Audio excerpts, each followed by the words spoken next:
So today, I'm going to be talking on a tragic thing that happened this morning. The legendary Super Smash Bros. Melee player, Hax Money, has tragically passed away. Hax in the Melee community passed away today. Hax Money passed away. There was a lot of dark things surrounding the lead up to this. Yeah, just RIP to Hax. This run is for Hax Money. Yeah, rest in peace, Hax Money. In all seriousness, that's very sad that he passed away. This video is about Hax, my friend who passed away. We were made aware of his hospitalization 24 hours prior to his passing, thanks to the efforts of his mom. Yet I only knew him for 3 months, and I feel like I've lost a good friend. He defended me, and I should have been braver for him. The way that Hax's ban and now his death are being treated is a fucking joke. For you guys to put somebody in this box, ruin their reputation, ruin their livelihood, and then this person who clearly needs this game, you drove him to kill himself. And you say, where are the bad guys? That we bully people to death. That was not I. It was not I that kept Hax from playing Super Smash Bros. Melee with his handicap accessible device. It was not I that gaslit him and celebrated him being banned from the Melee tournaments. It was you, Leffen. It was you, Leffen. Welcome back, Hax. Welcome back. New York City is on the map. Whoa. New York City is on the map!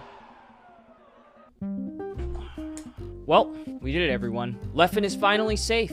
And we couldn't have done it without the hard-working volunteers that keep the Smash community running like a well-oiled Diddy party. Now, before you start furiously typing away in the comments section, yes, this video is monetized, and despite how much I love grifting, the money is instead going to someone who really needs it. Mewtwo King. Hold on, I could explain. I asked Hax's mom ahead of time where I could wire the money for this video because I figured the GoFundMe would be closed by the time I upload it, and she told me to just send it to him. So I guess that's what we're doing. If you do want to support Hax's mom, there is some nice memorial merch that she dropped. It looks actually pretty good. I copped a hat and shirt myself. And congratulations to Jason for robbing a hardworking African American. I'm just joking. /J. But seriously, Mewtwo King being the GOAT of Smash, it really meant a lot for him to stand up for Hax when a lot of people just wanted to remain quiet. So I will forever respect Jason for that. Thank you so much. Nobody else is speaking up, and it's like, if I don't, then his life is screwed. And I think this is wrong, so I want to speak up. I'm just doing it because I thought it was the right thing to do, and I want to help my friend, you know? Go show him some love and support, too. Now that we got the jokes and the shilling out of the way, let's talk about why you're all really here. Unfortunately, I'm making this video because Abdul Aziz Hax Money Al-Yami, a Melee legend and entrepreneur behind the box, passed away on March 25th, 2025 due to medical complications following his attempt from August where he jumped in front of a subway and had to get his leg amputated. And that's just your chest socket. I was worried. That's just your chest, Aziz. I was worried. Oh, you look good, Aziz. You don't even look like you have a prosthetic on. Oh my goodness, it works. I can't believe it. This kind of feels like a real leg. Now this is like very mildly painful. Do you think it'll get better?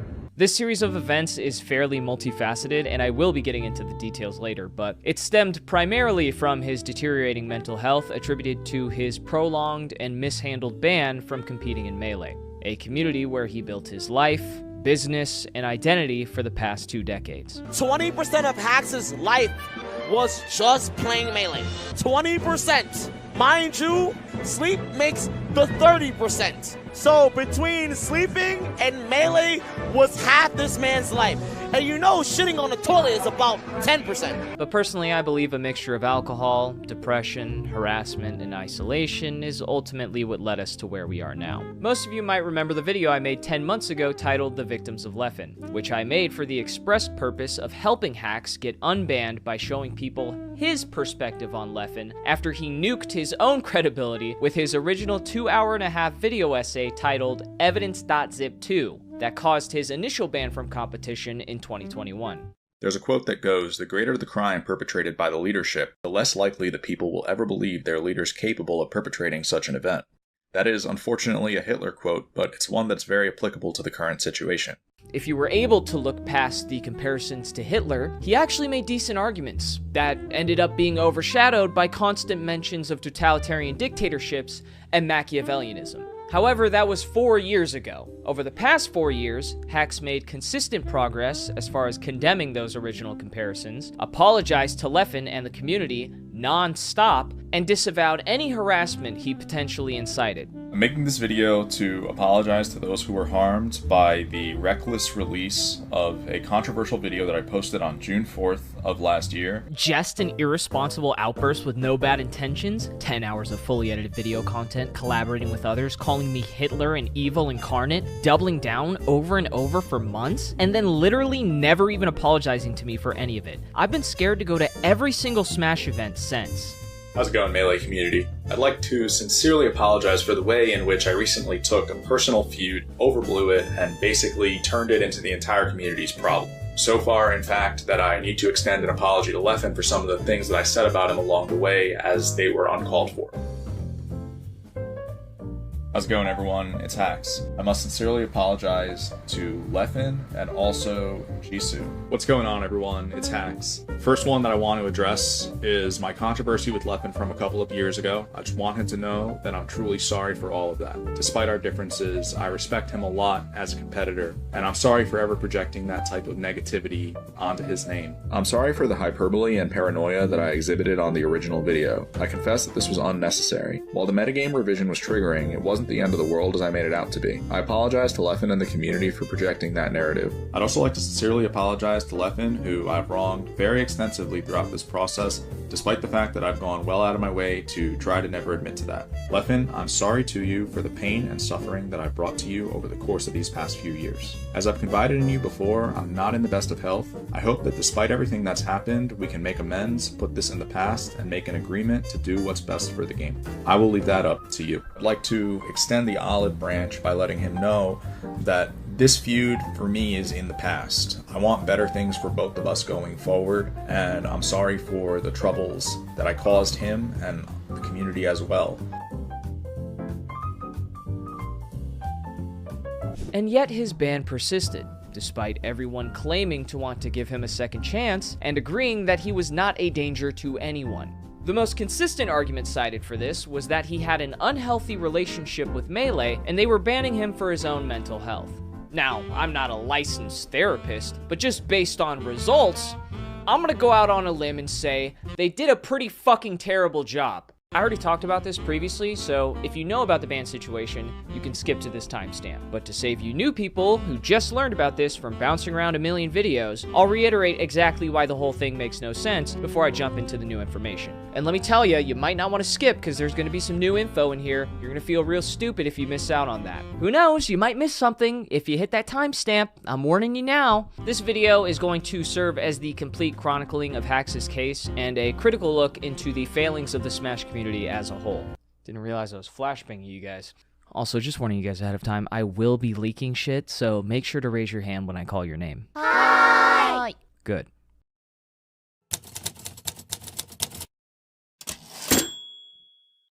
First off, there's a common misconception that Hax's decline was solely because he got banned from a video game, and he was just a man-child who needed to grow up. While I definitely can see the valid argument there, there's places where that would make sense. If you were to take any hobby or extracurricular activity, like sports, games, arts and crafts, thrifting, if you take any of that and turn it into your livelihood, at what point does it cease being a surface-level activity and instead becomes an integral part of your life?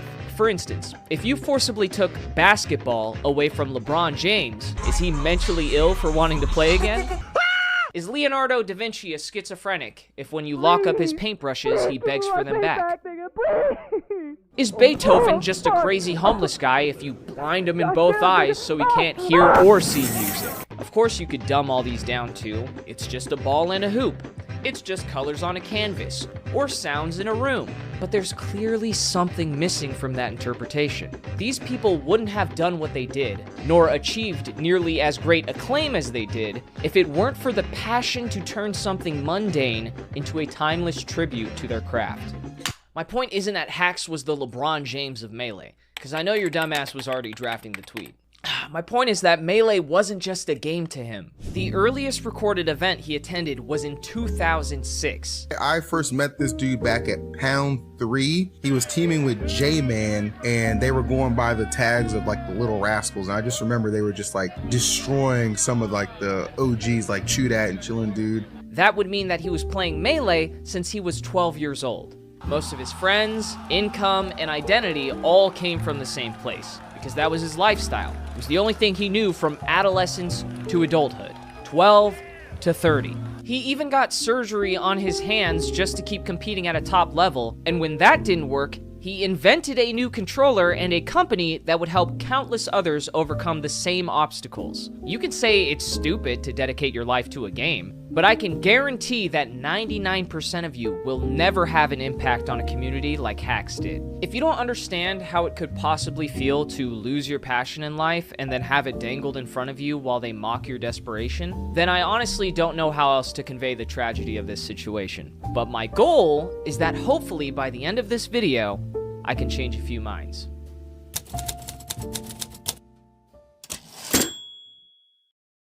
Hax's initial ban for the extreme arguments against Leffen made in his June 2021 Evidence.zip 2 video lasted way longer than anyone agrees was necessary.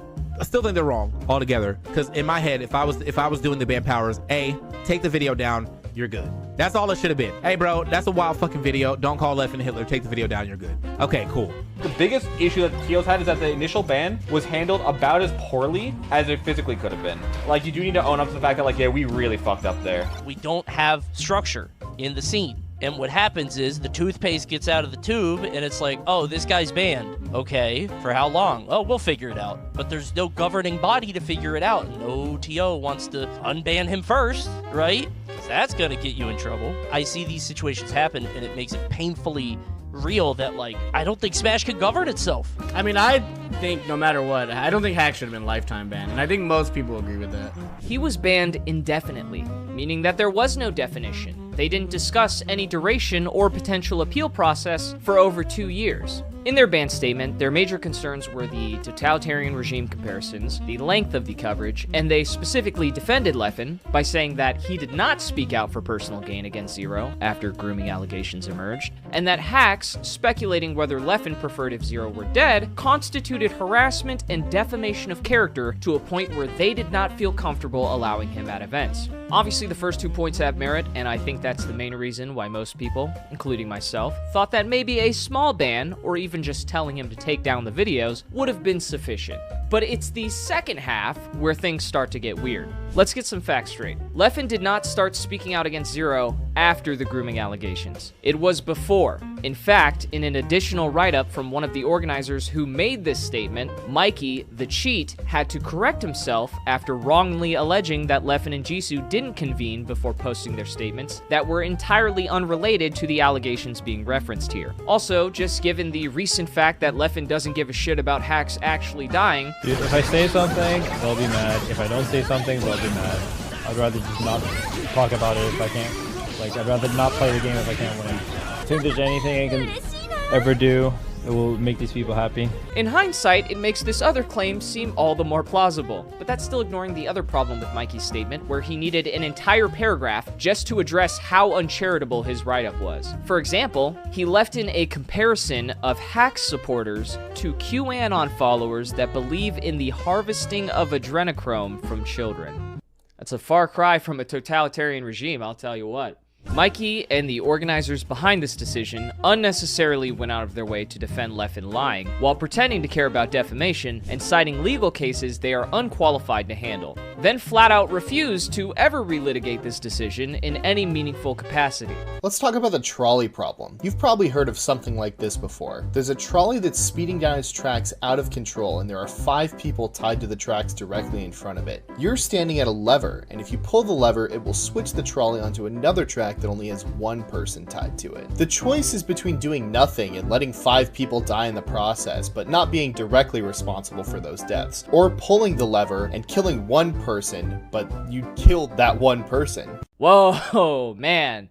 This aged like shit. I think of myself as a consequentialist or a utilitarian. The most important thing to consider when analyzing our actions is the effect that they have. Minimizing harm and maximizing happiness is what we should be aiming for. And this is the lens through which I view things like community misconduct, which is an issue that's important to me as a Super Smash Bros. Tournament organizer. Hey Mikey, as a consequentialist, do you feel like you maximized happiness and minimized harm? Let's get a poll going in the comments. 1 for yes, 2 for no, and 3 if you think Mikey needs to shave. In March of 2021, Zero attempted suicide. It's clear, again, that the psychological effects of losing one's community, of losing one's support system, being ostracized, being publicly shamed, can have devastating effects on someone. Everyone go ahead and give a big round of applause to Mikey for pulling the lever.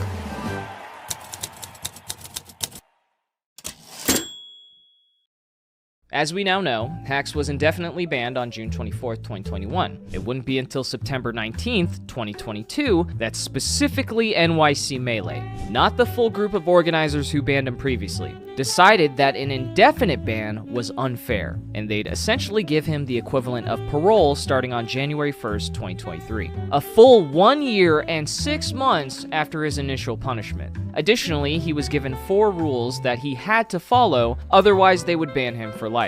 Number 1, the banned individual releases no further public statements about fellow community members, which can be considered in violation of COC Rules 2.2.1 and 2.3.3. That would be the rules outlining directed and malicious intimidation, harassment, or bullying, and repeated unwanted advances on another participant through online means. Number 2, the banned individual engages in no additional interviews or public discussions on the topic of their ban for their own social media channels or any others. Yes, it's exactly what it sounds like. That is a gag order for video game drama. Number 3, the banned individual does not seek to further appeal this ban with the NYC Melee tournament organizers. Well, they were unbanning him, so I don't see how this one makes any sense. And number 4, the banned individual does not ask to be reinstated as part of the NYC Melee tournament organizing group, even after the ban is lifted. If you're unaware why this one's important, NYC Melee's biggest event is known as The Nightclub, but it used to go by a very different name. Before Hax got banned, it was promptly titled Hax's Nightclub. The second he got blacklisted, they scrubbed his name off his own event, and when they unbanned him, he wasn't even allowed to ask to be reinstated. Whoever said second chances don't exist? What was the name of the event before that? Hax Nightclub? Oh. Damn, I didn't know that's what it was called. Yeah, that's fucked up, bro. That's fucked up. But of course, after he passed away, they made a touching gesture by closing their doors for the week, which made up for everything.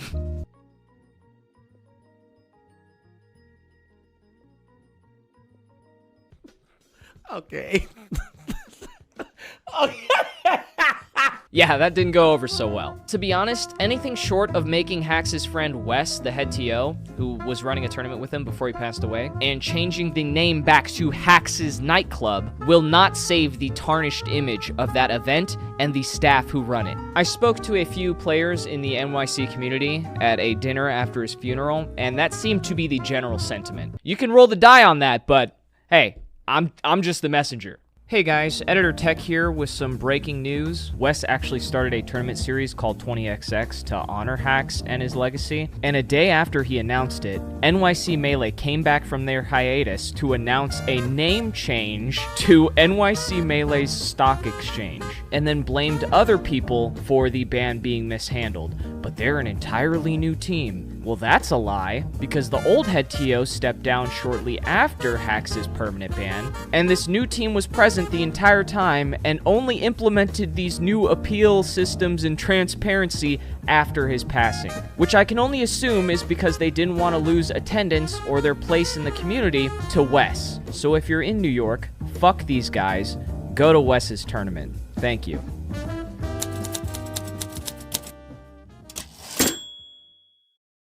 Normally, when you're on parole, in real life, it actually ends at some point, and you're just allowed to live your life when it's over. You would probably think that if your crime was making a couple unhinged YouTube videos, that possibly, after participating in 34 events over the course of a year with no incidents, keeping the parole active at that point, for a video game community, seems a little overkill. A full year and 20 days after his conditional unban, the full list of organizers had still not officially done anything about his ban situation, and he was unable to attend major events like Genesis that year. On Twitter, I had no intention of sabotaging his weekend. I just wanted to let people know how much I miss being able to attend events like Big House and Genesis. One of the largest video game tournaments on the West Coast is taking place in San Jose. The largest Super Smash Bros. Tournament in the world. Welcome to Genesis X. It was the best feeling to like listen to the crowd, hear them, hear the cheers, the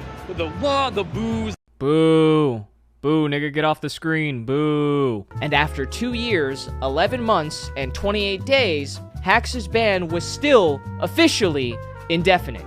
Keep in mind that he was not in fact actually unbanned ever. Most of the events he attended were online ones hosted by Hungrybox and his local event, The Nightclub, with a small handful of bigger events like Level Up Expo, DreamHack, Smash Factor, Creed, and Tipped Off 14. This is where the gaslighting starts to kick in, so pay close attention. Because Hax was still limited in the scope of what he could participate in after over a year of good behavior, he began to think that the problem wasn't whether he was a threat, but rather that people still saw his initial criticisms as malicious and baseless, and viewed him as an antagonist. And in order to fix this, he'd have to set the record straight. I'm making this video because at this point I've determined that certain things will never be resolved unless I provide a proper explanation for my actions from a few years ago. At the bottom of Armada's post, it mentioned that there were testimonies written during this time period which contained sensitive information.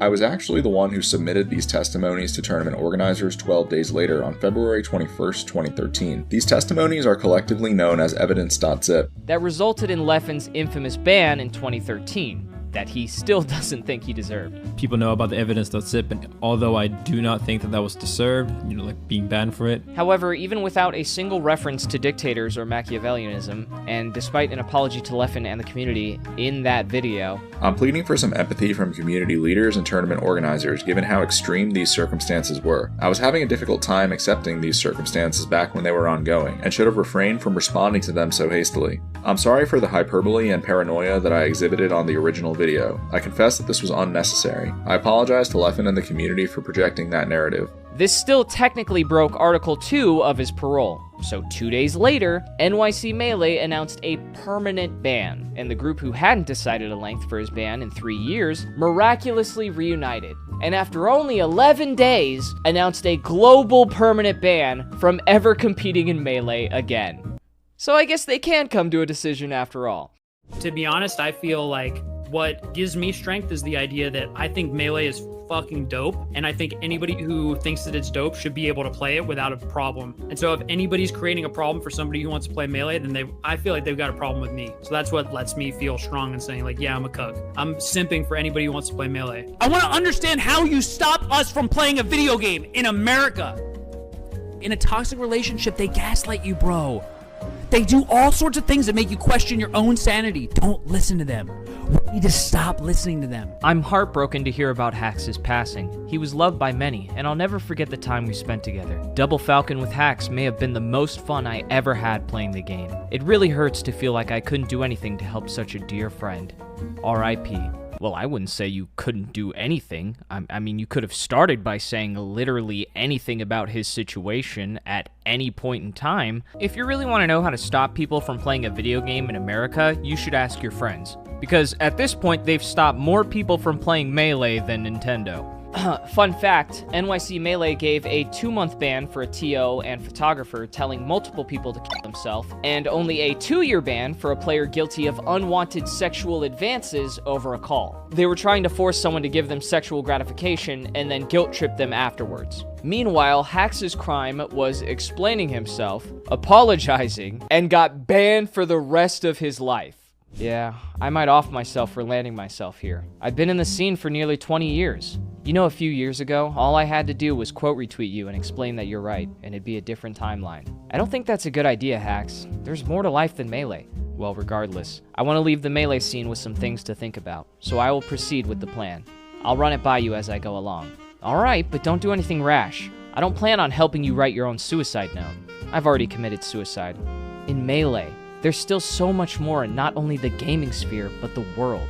Yeah, of course, but within Melee, I have to fix the misconception that I was the antagonist here. A majority of people did not have a problem with Hax's January ban appeal video, or Hax for that matter, and that's reflected not only in the response to their decision, but the fact that later they would eventually discuss repealing it anyways. But I'm getting ahead of myself. Mikey and the head TO of NYC Melee would attempt to minimize this negative criticism by blaming me, obviously, but also pulling the classic Redditor's gambit, writing a bunch of meaningless shit and hoping that everyone blindly trusts you based on the word count instead of looking into the substance of what you're saying. Let's start off with Willie P's statement, who I've been informed is now trans and goes by Julia. I didn't know that, so just thought you should know in case you get confused with the name swap.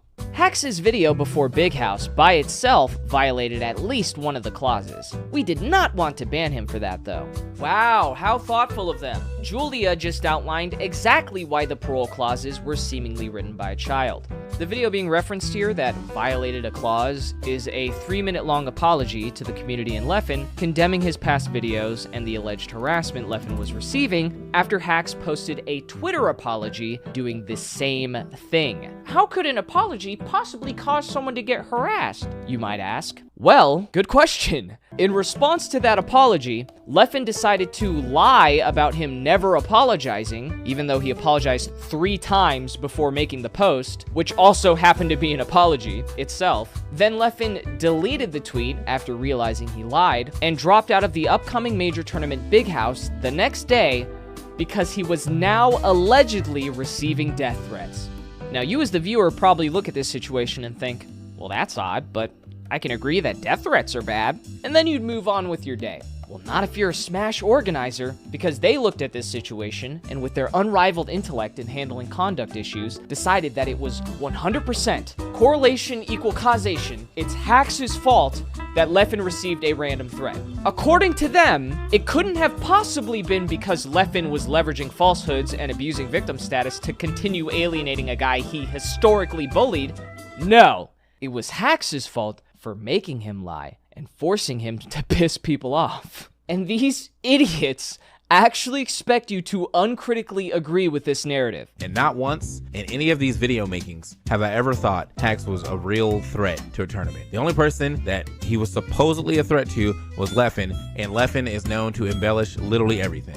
I do not believe Hax himself encouraged the threats or harassment against others, but whether intentional or not, when your consistent actions have consistent consequences, it is up to you to correct that, or to plain stop those actions. After some time to reflect on my previous arguments, I finally understand why they kept explaining his ban like this, but let's look at Mikey's statement before I expose this little revelation. To be clear, Hax is permanently banned from Smash tournaments for defamatory claims that he made about Leffen, including alleging without any evidence that he conspired to make false allegations of sexual misconduct against Zero for his personal gain. I'm gonna stop you right there, Mikey. If you wanted to make this argument in 2024, you'd have to ignore at least 2 facts. 1. Jisoo and Leffen spoke about him supporting her and spreading her message before she even posted a single tweet. Furthermore, she messaged me yesterday and asked for advice for how to deal with this very nuanced situation about Zero, and if she should say something. We don't talk much, to be clear, but she said she trusted my judgment. Not sure I'm deserving of it, so I tried my best to give her advice. You could certainly debate the contents of their private conversation, but premeditation is an indisputable fact. Secondly, Jisoo admitted to lying herself. That's not my opinion, and it's not a conspiracy theory. In the legal settlement, as of September 10th, 2022, so I don't know how you missed it, Jisoo apologized for making inaccurate statements about Zero's ex-wife Vanessa, which, to be clear, refers to Jisoo lying about Vanessa being 15 and Zero being 20 when they started dating. She did this so she could frame their relationship as grooming in her document, and she based this off of nothing but conjecture. If she truly wasn't attempting to be bad faith or malicious when she posted the allegations, she could have easily verified, like she claimed to in the first sentence of her document, something as simple as an age. Instead, she poisoned the well with misinformation that incited people to demand for Vanessa's birth certificate. She also spent no time vetting the several other stories that were gathered for this mega document, but that's a conversation for another video. When Leffen supported this campaign with her, he neglected to confirm any of the information he was co-signing, and co-signed her again after knowing she lied the first time in the very lawsuit that proved it beyond a shadow of a doubt. If that wasn't bad enough, that's also ignoring how Leffen signal boosted Mewtwo King's false allegations, who now regrets accepting his apology and wants him banned from the community for being a terrible person. Now all we'd have to do is somehow prove that Leffen profited from this entire situation. But there's no way he'd just tell us, right? The real hero here isn't me. It's the people that were brave enough to speak up, knowing what harassment they would face. And honestly, I've been struggling with feelings of guilt because I've gained a lot of subscribers, a lot of followers, and attention because of these awful things happening. I know many people have struggled with the same feelings. It's just been extremely rough for all of us. It's honestly been really hard to deal with the fact that I've been gaining a ton of followers and subscribers during this week. My caveman brain can't help but be happy when I see the numbers go up. And at the same time, I can't stop feeling insanely guilty for it. Leffen made a video about it, and it's like his most viewed video, and that sucks. I think it's just like, it's just to spread awareness, but then there's also like, there is gain from it. There's inherent gain from it, which sucks. It's just so hard to deal with all this positive attention, thousands of new followers, and money coming my way. It's hard for all of us, really. I think in time, I might be able to start my healing journey. Stop calling me a hero, or Melee's savior, or the voice of a generation. The real hero is all of you. At least in Hax's videos, he provided citations. Mikey just says, he defamed Leffen. We just gotta trust his expertise. Let me drop the fun, informative video essay shtick and my online persona for a second. Me and you aren't qualified lawyers, right, Mikey? But at the very least, I was actively involved in the Jisoo defamation lawsuit, and I personally wrote out the arguments and citations myself that were then sent to and used by the attorney to reach a legal settlement where she agreed to delete her entire document and admitted to lying. The document had an insane amount of allegations in it. There was allegations about Sky, there was like 5 about Zero, but that's besides the point. If you care about that, go watch the Sky House video. When it comes to saying what is and isn't defamation in this case, what the fuck are your credentials exactly? You're just some guy who runs video game tournaments. For all we know, you've done absolutely zero research into any of this. In fact, the first time you attempted to actually substantiate your argument, you exposed that you didn't know anything because you had to immediately correct yourself multiple times. You are in no way an authority on this topic, and quite frankly, I think most of this goes right over your head. And unfortunately, the people with the largest platforms in the community tend either to be silent or outright wrong on these issues. You know, when Technicals is the leading voice on the subject, just fucking yikes, man. And quite frankly, funny orange man funny. The revelation that all of this brought me to is that somewhere along the timeline, Hax's ban stopped being about the insane comparisons and the length of his Leffen coverage, and instead turned into a flat-out ban against criticizing Leffen. I think Leffen did bad shit years before the ban, but he corrected his behavior. He's still a piece of shit. Correct, but not in a misconduct way. I challenge you guys to go watch the January 2024 ban appeal video that they cite as being worthy of a permanent ban, and tell me that those are the exact same unhinged arguments he made in 2021. It's not even close. It was a very reasonable explanation of not only his motives, but goes as far as to explicitly apologize for his past coverage, and again to Leffen himself. How the fuck could this possibly be in violation of a harassment clause? They unironically made valid criticism of Leffen against the rules while simultaneously acknowledging that he's a piece of shit.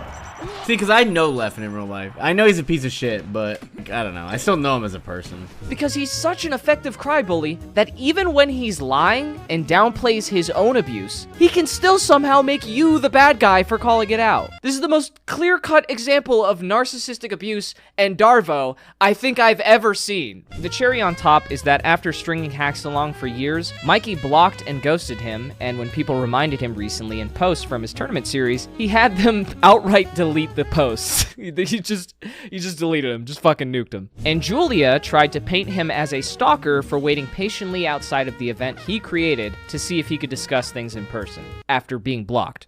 Yeah, they were saying that he was continuously hitting them up and harassing them. I don't know about harassing. I don't know the extent of the messages, But I think if you're continuously hitting somebody up because they're not answering you, and this is like for your ability to be able to play the game with the other people that you want to play with, and yeah, I mean, like, I don't really see why you wouldn't keep hitting them up. After that, it just felt like they were trying to make a point. Like, all right, bro, if you keep hitting us up, we're gonna keep going and keep going and keep going and keep going. Oh, it gets worse. It gets worse. They also publicized legal documents that, according to Julia, they had access to months in advance, which contained Hax's full name and address. It's literally on the first page. This would be impossible to miss if you actually read it at any point. Leffen liked it, Mikey defended it by perpetuating the lie that it wasn't his actual address, Julia spread it, of course, Chroma from Melee Stats posted excerpts out of context, and Jackzilla said it was public for months, which is also a lie because if you actually looked it up, you can't find the deposition files on any public case records. Otherwise, it would have likely had redactions for this exact reason. You can really tell who does and doesn't have experience looking up legal cases. The files originated from an internal dispute with his company's manufacturing, but if you want to know all the financial details, you can watch this segment from my Victims of Leffen video. But if you want a quick summary, it's basically like a financial ruination plot where all these people undercut his product and steal his IP, but go watch it for the details. The whole thing where they openly spread his docs is like a massive cover-up job, even to this day, because none of them have taken accountability, and no one has been punished for it. So I guess that's just another installment in the "it's okay when we do it" community.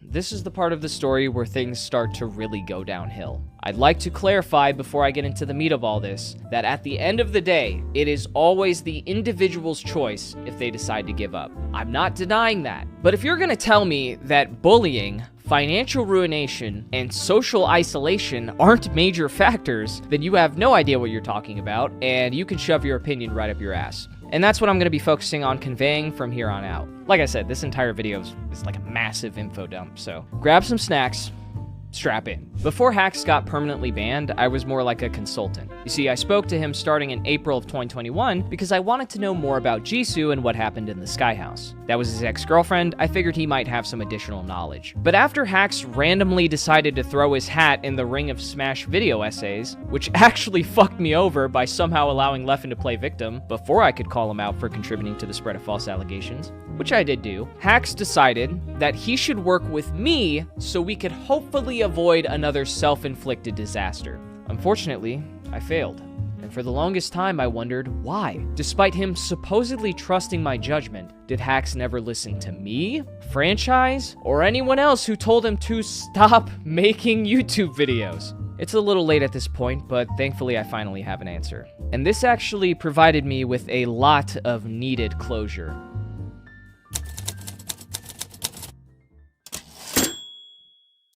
There existed a Facebook group of Hax's close friends where he would try to get them to appeal to local organizers in New York and discuss potential strategies to get him unbanned. Of course, some of his friends had good intentions, and I'm not at all saying that anyone involved in these groups is a bad person or was giving bad advice. Some of them genuinely cared and just wanted to help.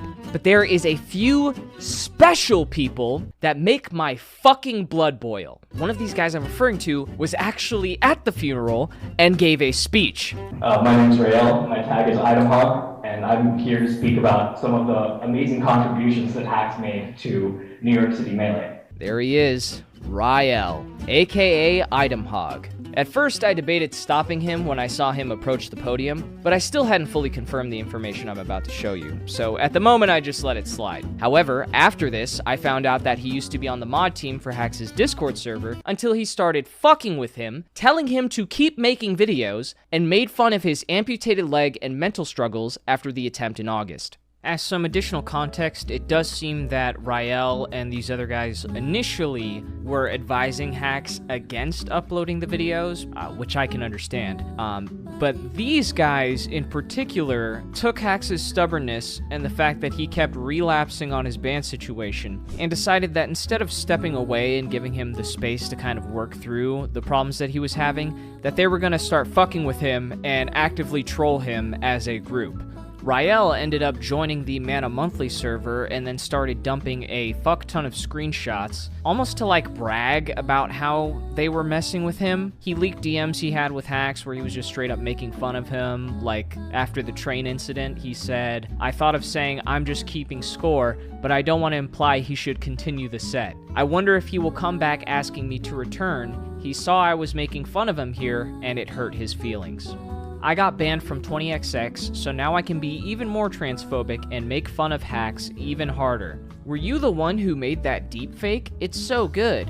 You should make another one of Hax telling people he's gonna join Mana Monthly, and everyone else should too. Hax would hate that. Hax took the expression break a leg a little too literally. What would be funnier is to wait until next time Hax streams ranked and we all chime in his chat telling him to break a leg. Join us, Nate. Tell him to break a leg next time he streams ranked. Just straight up planning to brigade him and harass him over his amputated leg. They also thought it would be insanely funny to pretend like they were spies for Leffen that were trying to actively sabotage Hax. We just kept blatantly sarcastically telling Hax that Rael and Orez were Leffen double agents sent to sabotage him. Okay, now here's where it starts to get good. Orez sending Hax an emote of a duck with Burt cheeks, and Hax immediately starts to get suspicious he is an undercover cop.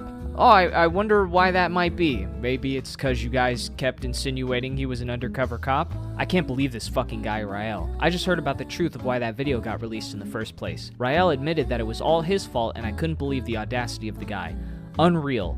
Unrael. It's his fault for everything. He's the reason for Melee, you, your ED, the video, the future of Melee, your virginity, Leffen, Box, etc. If you can't tell, they're just fucking with him. Like, a lot of these messages, they're, like he said, sarcastically just fucking with him to see if he'll notice that he's being trolled. Here's Hax telling them that he was going to kill himself, but of course that didn't stop the trolling. Do you know Orez? I just found out he's getting paid by Leffen. When Hax tried to reach out to Rael to clear it up, he kind of went along with it, saying, well, I can't definitely say he isn't an undercover cop. I don't know the guy. Then he leaked the full conversation between Orez and Hax regarding the spy allegations. I logged every message and sent to TOs. Rest in piss, little bro. What? Why? It was planned. Why? Why? I'm in a fine spot IRL. I have to move away from Melee, obviously, but why? Why did you spy on me? I trusted you with my life. Rael did it too. Not to the extent you did. What? Who are you, dude? What the fuck? Like, actually, he's a Fed, ban him too. Just tell me who you are. Why did you do this? We were close. I was paid to do it. By who? Leffen. What the fuck? Are you serious? Yeah. How much? 10,000 USD. Monthly? No, one time. And Rael too? Yeah. How did he approach you? Did he just straight up say 10k to spy on Hax? He friended me on Discord. I hate controllers or something. That was his username. He really did this? Why are you surprised? I guess I'm not. Why would you do this, dude? This is so immoral. You and I were friends. I was paid to do it. Money is yummy. Orez, you're being serious right now, man? You really did this? I don't know what you want from me. I'm just asking if you really did this. Yes, times 10. Orez, be honest with me. Is this real or are you trolling? Cause this shit is no joke, bro. It's real. I have to go and get a real job. I know that. Show me the proof right now. Why? Because I need to know if this is for real. This is really fucked up. He PayPal'd me on a burner. Why would it matter? Doesn't even say his real name. Bro, you're being serious right now? I'm not snitching for 10k. You have to pay me. Here's Rael pointing out that Hax was having a mental breakdown, so his mom took over his Discord to reply to Orez saying, dude, whatever, if you aren't sorry, then so be it, you're an asshole. And his mom says, shut up, Orez. Hax was hospitalized for 2 weeks. Get over yourself and your stupid hitman stories. That was such a sick prank, guys. That was so fucking funny, so epic how he had a mental breakdown. He actually thought Leffen sent me 10k. I didn't even know what to say when he asked for proof. I just said it was on a burner. No proof needed. He'll believe it. Schizoid attack. Mummy, please help. Wow, great fucking friends here. Oh, Chops and Joey and IOUK also told Hax that Leffen paid for my honeymoon and wedding. Rael sure is buying a lot of nice stuff lately. Rael went to Paris for his honeymoon on an Uber driver's salary. Then Rael was paid by Leffen. Haha, so funny, am I right, IOUK, who was also at the funeral? I talked to you, by the way. Yeah, I found you. You posted a picture of yourself in the server, and now I know it was you. You're the legendary Hax troll who changed his name from Rael's bitch to Amputee while you were talking to him. Really sick, them bragging about making him have mental episodes and questioning who his real friends are and if he's being spied on constantly. Telling him to make another video. Damn, I guess maybe another video can't hurt then. Yo, this is Willie P, right? I'm about to hit him up on your behalf. Yeah, please tell him Hax is in an extremely dire situation and needs amnesty on his ban, as Melee is the community he's been a part of for the past 20 years. He skipped college to do this and everything. His entire life was devoted to it.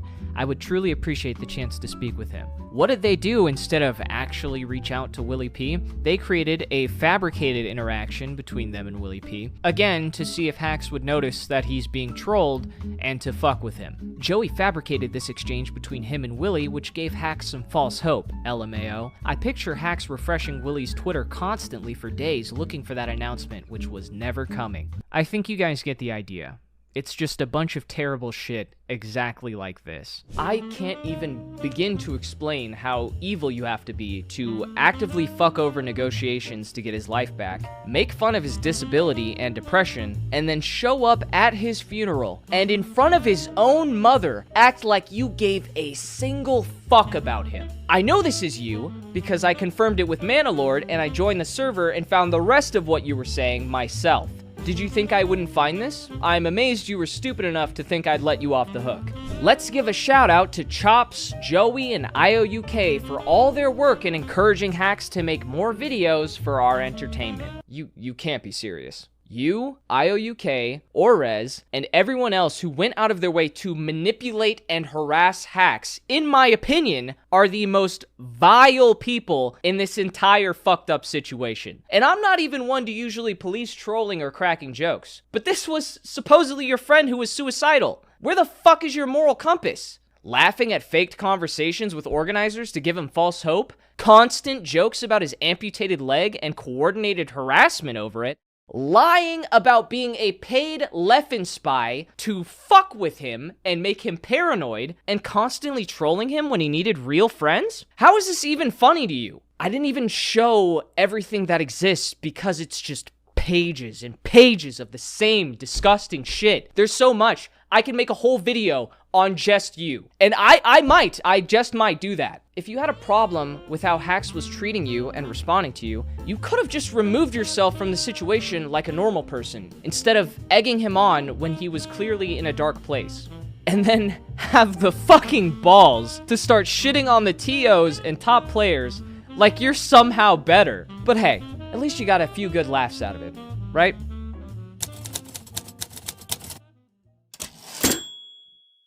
Before I decided to officially pull the trigger and get involved, I gave the Melee community a chance to listen to Simple Flips, your run-of-the-mill, unproblematic Nintendo enthusiast with a sizable audience. That was your nice guy. That was your diplomacy you've been constantly begging me for. I watched as he reached out to the organizers in a video without a shred of ill will, and they ignored and mocked him for not being a Melee player, and then deleted his video from the Melee subreddit for being, quote, not high effort, original, and unrelated to competitive play. But we'll get back to Duffy and the Reddit later, trust me. If you are actually upset that this is not a Leffen documentary, I do not care. Franchise's video recently got age restricted, and it was already an amazing video, so go watch that. You all were given plenty of options. You were given time. You were given more leeway than most, and yet I still find this community unprepared for the arrival of Nintendo. So I'd like to remind you all, before you go running to complain on Twitter, that you asked for this.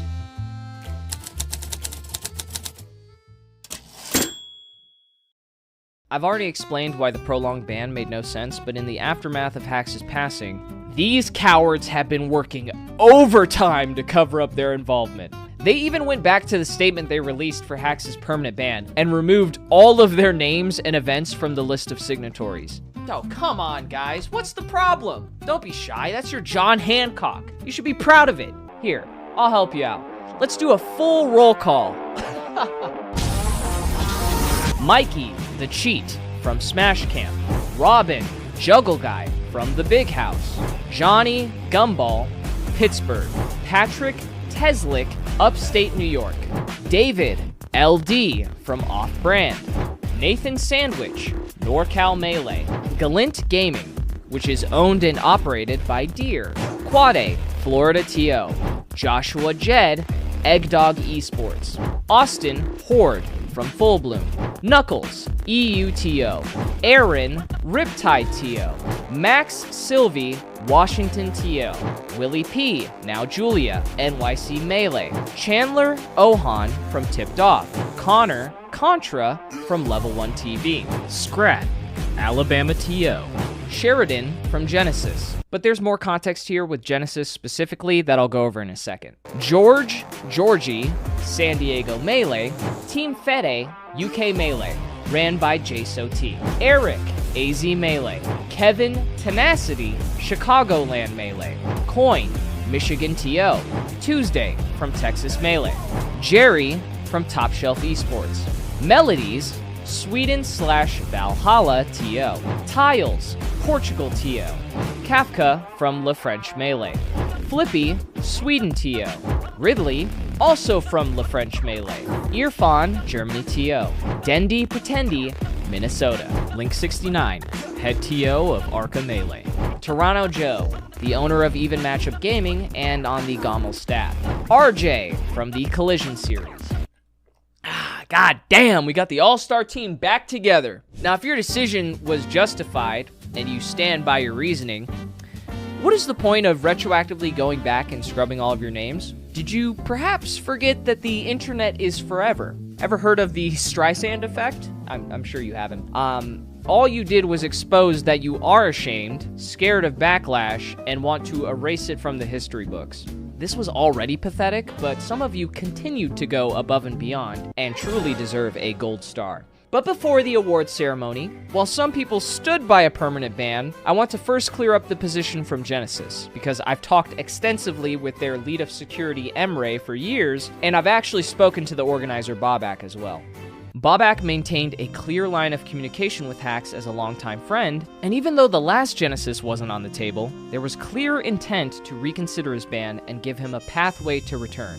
The obvious stipulations were disavowing anyone harassing TOs and players, and to stop releasing videos. I did my part by making sure he disavowed me and everyone else. But I don't think anyone really understood the depth of the manipulation behind the scenes when it came to Hax continuing to release more videos. I mean, if we did, then I think this would have ended way differently. Emre was helping provide him with a program through the CSRP that would serve as a tangible way to convince stubborn organizers of his growth, and if he continued on the path he was on, Bobak saw a good chance of unbanning him along with his vouch. As he stated to me, "No one's perfect, and if you're not a danger to yourself, the attendees, and are not physically violent or have not sexually assaulted anyone, there is a good chance we will reconsider the ban after some time and progress on the individual's part."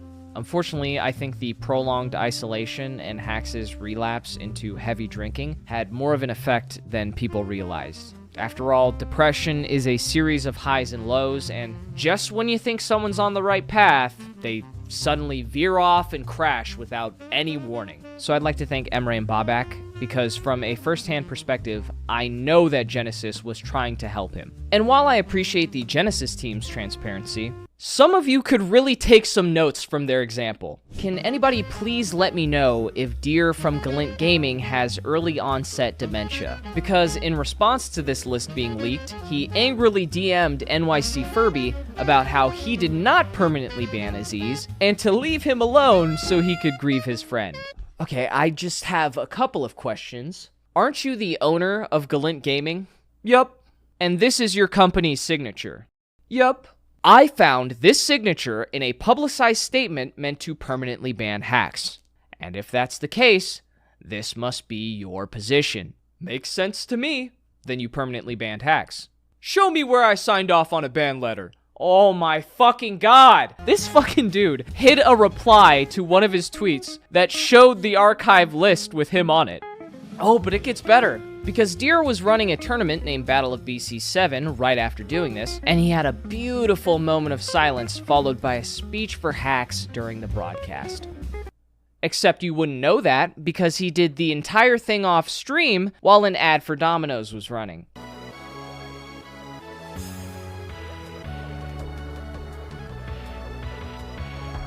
This moment of silence was brought to you by Domino's new Parmesan Stuffed Crust Pizza. Use code BOBC30 to get 30% off and save some Hax fucking money.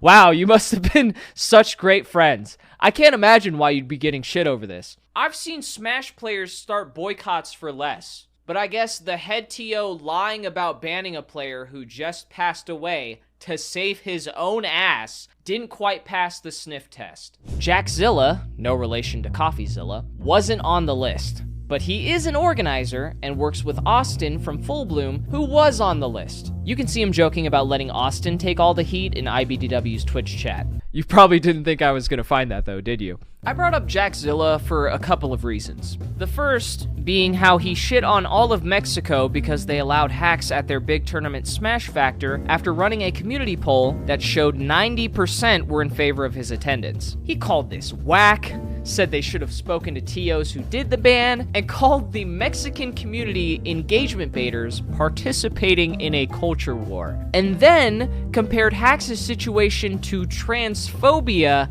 and soliciting a minor. Not at all a ridiculous overreaction. Of course, this all starts to make a ton of sense once you realize that Jackzilla is a Redditor. The other problem I had is that it seemed like not only him, but the entire Melee stats team refused to cover the event at all through their blogs or social media as a form of protest for the decision. Danny, who writes the updates on where to look to find Melee, said, "I'm not mentioning any events that have Hax." Notably, he also said this right after Hax got permabanned. "I do sort of feel bad for NYC people, because I imagine their IRL weekly experience with Hax is totally fine, and then online Hax is a blatant dumb fuck and betraying the faith they put in him." So I'm guessing there's no bias here. Well said, my goat. Look at this fucking dick rider. You really listed Wes as a large community figure. If the ban was mishandled, I think it was in large part because NYC Melee TOs struggled to reconcile the nature of Hax's offense with the fact that they were literally Hax's friends and didn't want to ban him, but kind of had to. They are just human beings who were presented a very tough situation, and literally no one would have handled it correctly. Fuck do you mean no one would have handled it correctly? All you had to do was tell Leffen to stop being a pussy, unban Hax, and you would have had this situation handled by lunch. Which do you guys think sounds cooler? Settle it in Smash, or settle it in endless deliberation in a kangaroo court? Nah, we might have to workshop that last one. It doesn't quite roll off the tongue. I can't believe they had Mikey and Jackzilla staffing at the tournament Full Bloom, where they redirected people during the event to go watch Hax's live stream funeral. I'm certain the tragic irony of this decision was completely lost on Austin, but whatever. Let's also not forget the write-up from GoShine, who was also on the Full Bloom team, where he mentions how unfair it was that people were dropping out of their tournament that was on the same day as Hex's funeral, and without mentioning him once, said that what the community really needed more than anything was to get together at their tournament and play some Melee. Beautiful sentiment, but I think you're missing one critical point here. Hax wouldn't have had that opportunity because you banned him for life. Hey, but at least they paid their respects. Thoughts and prayers. Thoughts and prayers. I had a few people reach out to me telling me not to talk about this next person. His girlfriend, Mewtwo King. They even mentioned how his DMs were open if I wanted to talk. Hell, even he eventually messaged me. What a surprise that was for me. You know, I seem to remember a time 9 months ago where I offered to have a conversation. Fuck all this gaslight, girl boss, gatekeep bullshit. Let's just sit down and have a real conversation about it. It doesn't have to be me at the table. It doesn't have to be me. Get someone you respect, get someone you like, get someone who gets your dick wet, and they'll tell you everything that I'm telling you right now. But they'll do it in a way where your brain can actually comprehend it. For some unknown reason, I'm not feeling all that charitable anymore. You had your chance, and you blew it. So guess what that means? Now I don't have to hold back information anymore because I don't give a shit, and now we're gonna do it my way. That's why myself and other top players, Cody especially, handled things privately with him.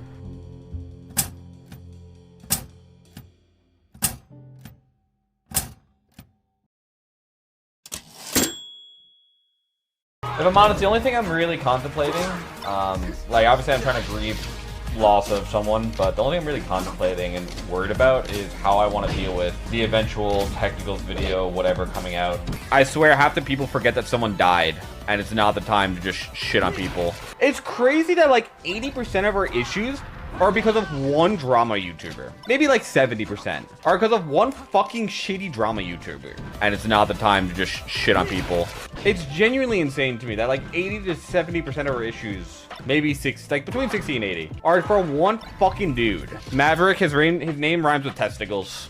You can deduct that from what you will, and it's not the time to just shit on people. The worst part is like that type of like journalism actually has such a like potentially vital, integral, like helpful part to so many scenes, but the way it's done is just so disingenuous. Like, you don't have to do it as a piece of shit to make money. You could actually try to be a good person with that. And it's not the time to just shit on people.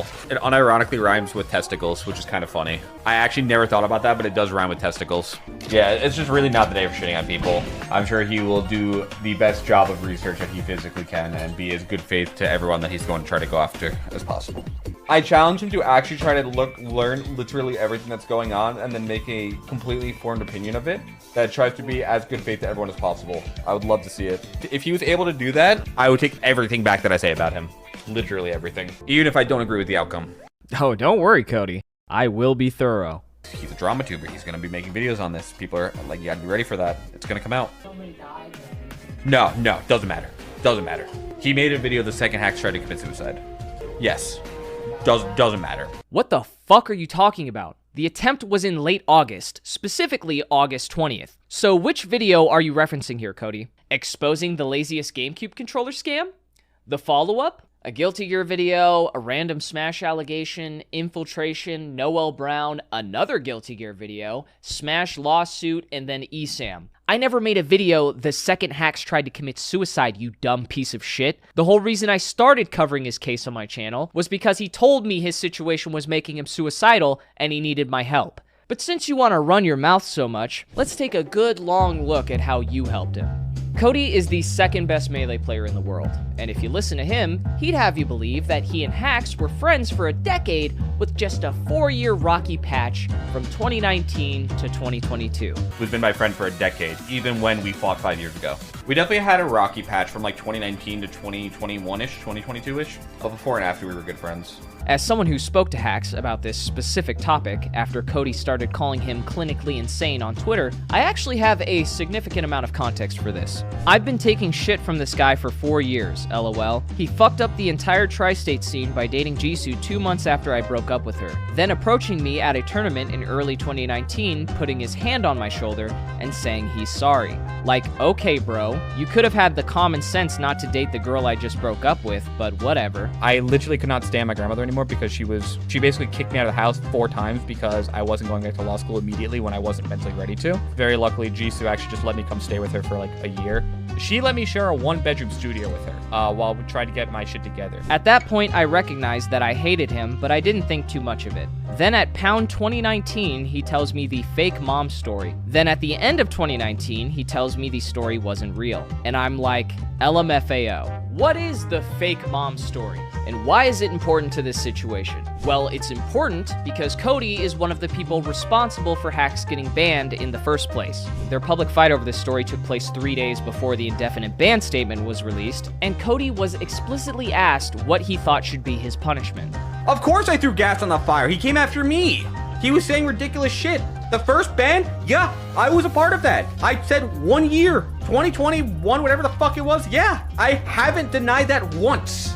Even though it ended up lasting way longer than a year, but whatever, that's besides the point. In July of 2020, in the middle of all the allegations surfacing, Cody took this time to publish a confusing twitlonger where he admits to lying, manipulating, and invading the privacy and trust of his friends by lying to them about having sex with his mom when he was 14 and she was in her 40s. Yes, you heard me correctly. I know you went back to check, but he lied about having sex with his mom. I say it's confusing because in the same twit longer, he said, "My mother made advances on me, and I hooked up with my mother."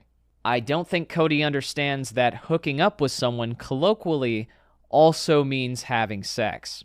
This story resurfaced in Hax's Discord around the time of the evidence.zip video dropping in response to Cody calling out Hax. Cody found these conversations, posted them on the timeline, and scolded Hax for laughing about his fake story. Kept this shit to myself because I didn't want to drop a bombshell, but if you're gonna fucking fight fire with me, I'm gonna fight back. Told this bitch about what happened with my mom back at Pound Underground, and lied, wrongfully so, about the extent because of insecurities. What was his response, you might ask? Something along the lines of me being 14 and I had to have partially wanted it. And then he writes about how to not believe victims. Literally, I hope you go away and never come back. Fuck you. Sincerely and wholeheartedly. I don't think I've ever felt this much blind rage and hatred towards someone in my life. Holy fuck. I was friends with this piece of shit for 4 years. Trusted enough to open up about something like this. I hope you get help. And I hope you never cross my path again. Because I found Cody's public explanation so confusing, and no one even knows what really happened, I took it upon myself to ask for the full context. This is cut and dry manipulation / malicious intent. The entire thing I was criticizing him for was that he willfully and maliciously lied about having sex with his mother. I spent an entire night listening to how his mother's pussy is moist, then later he tells me the story wasn't real. So what did he do with his mother? Kiss only. He told me IRL that his mom was moist and wrote him, then later told me that none of this was real. I wrote him off as a psycho ever since that day. He then said this about me. They kissed. They did not fuck. Okay, so let me get this straight. You kissed your mom when you were 14, which is not your fault at all. I can empathize with the abusive dynamic you were subjected to as a child. But then as a 24-year-old man, at Pound 2019, you deliberately manipulated your friend with a fake and detailed story about how you had sex with your mom for sympathy? No, I'm definitely great at manipulating people. It's unfortunate, but I am, because I did it when I was younger. I say you faked the story. I think he's referring to the fact that I exaggerated it when I told him initially, which obviously I agree was 100% wrong, and I should not have done that. But I think that that is one of the more excusable things that someone can do to exaggerate trauma that is undoubtedly really shitty to them, no matter what the situation is, when they're really scared about talking about it. You could have just said your mother took advantage of you without all the disgusting imagery, and it would have had the exact same effect. As someone who claims to be an experienced lying manipulator, I find it hard to believe that you didn't at least consider that option. Speaking of being a fucking liar, when you responded to Hax calling you out for this, you lied again. The claim that I intentionally manipulated him to garner sympathy is just outlandish. Oh, that's outlandish? Okay. Why the fuck would I use an incestual assault case to gain sympathy? I'd also like to know why someone would use an incestual assault case to gain sympathy. Because in your original twitlonger apologizing for intentionally manipulating him, you said, tried coming out a few times to people and even lied to make the details seem way worse than they were because I thought it was the only way I'd get acceptance for it. And I lied about having sex because I thought it would make it seem more in my favor. Are you seriously trying to convince people that you didn't do it for sympathy? Because that would be even more weird. Not really all that surprising, but I found another lie about you checking with Hax to make sure he was okay with you dating Jisoo. Because in your own DM talking to him about it, you said, wanted to apologize for what I did to you last year. It was pretty shitty of me to just ignore how you might have felt for my own purposes. And based on Hax's response, you can see that they're talking about Jisoo. It says it right there that you ignored his feelings. Not really that important to point out, but I just wanted to illustrate, first off, how easy it is to find him lying. But also, just because you admit that you're a liar doesn't mean you stopped lying. I still can't believe you got Tom Brady'd and then spent a whole night lying about how moist your mom was and what positions you had her in. It almost reads as if you were crossing the line of trauma into fantasy. I've never heard anyone fucking do this shit in my life. If you were really sorry, why are you going around policing their reaction and response to you lying to them and invading their trust? That's a fucking weird thing to do. You're a fucking weirdo. And because you couldn't seem to keep my name out of your mouth, now everyone knows that the second best Melee player in the entire world is Chris Chan's disciple. No, I like went after someone. I was like, dude, you know that I offered him 20 grand? Do you know that I'm going to probably need someone to back up, one, the fact that I offered him like 20 grand. I'll show you the direct receipt for that. I know we talked about it. If I publicly said 9 months ago that Hax didn't let me pay for his bills for the rest of the fucking year, don't want to feel like he owes you 40K. He didn't. Here's my rule when it comes to giving people money. If I talk about what I'm doing, I say I offered him $20,000. All of a sudden, he's asking for money the next day. You have to question him. Like, dude, didn't Cody give you 20K? Oh, you didn't take it? Why didn't you take it? You know what I told him? I will take care of it if you shut up for 3 months and just go to therapy, do your stuff. I know you're working on yourself. And he still didn't do it. Even after I said, here's money, here's all the stuff you need. I offered the dude $20,000 to pay his bills while he was broke. I just don't talk about it. Why would I talk about it? I don't do things to talk about it for like fucking karma points. I do things because I think it's the right thing to do. I offered the guy 20 grand to pay his bills, talked with like 5 TOs to get him unbanned. I don't know what else you wanted me to do. I just don't talk about it. I'm sorry. Or over last summer when he was going through the worst part, I offered him $20,000 to pay his bills so he can get therapy while we try to figure out how he gets unbanned. With receipts, by the way. You know, when I was offering him that money to just pay his bills and be quiet so that he can get help and kind of get his life together. Because I was like, dude, if I tell people I basically gave him like 20 grand and he said no because he wanted to come back to Melee and not go to therapy. Didn't you offer money? I did. 20 grand for 4 months so that he could pay his bills. I was going to not do our lawn for the dogs. Also, keep in mind, Liam, I offered him 4 months of bills paid while I was on Nouns to just go to therapy. I've been working with Hax for the last 2 years pretty much non-stop to get him back to tournaments, outside of when my life got in the way, and offering financial assistance before I got dropped. I don't speak about it publicly because I firmly believe if you do things for people to speak about them publicly, you're doing it for the wrong reason. Did you know I offered him 20K last year when I had money to get him through the year and what I hoped was the end of his ban? If I told you he rejected 20K because he didn't want to take 4 months off to help himself, you think people would react positively to that? How would you respond if I told you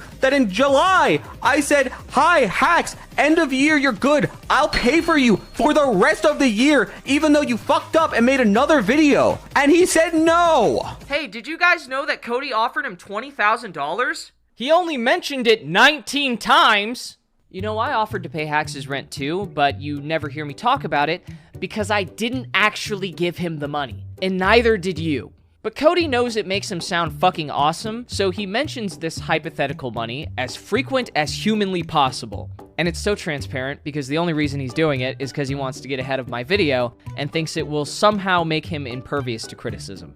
The only thing I'm really contemplating and worried about is how I want to deal with the eventual technicals video, whatever, coming out. Well, let's see if that paid off. Being the second best player in the world has its advantages. Cody has a lot of influence when it comes to the culture of Melee and important decisions behind the scenes. So when he started talking to organizers on Hax's behalf in late December of 2023, it was a big deal.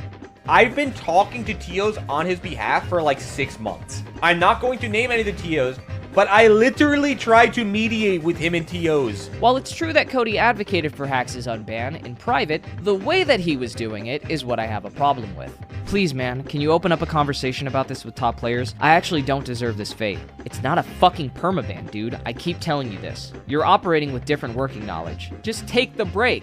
Trust me, the only reason it's stated as a permaban is to heighten the sentence from indefinite, which the only way to go up is perma. It's optics. You're not actually permabanned. You're banned until you take the fucking break. Cody, please help me, bro. I need this to be overturned immediately. Cody leaked this DM during one of his streams responding to detractors, and the implications of this are far bigger than I think he realized. He essentially exposed that, according to his conversations, organizers lied about permanently banning Hax to coerce him to go to therapy, and if he did, they would unban him. And the 20K that Cody was offering was for that explicit purpose. First off, this can't be true, because people like Mikey made it very clear the ban was permanent, and there's no guarantee that wasn't the case from other TOs, except for maybe Genesis. Secondly, none of you are qualified to be making this decision.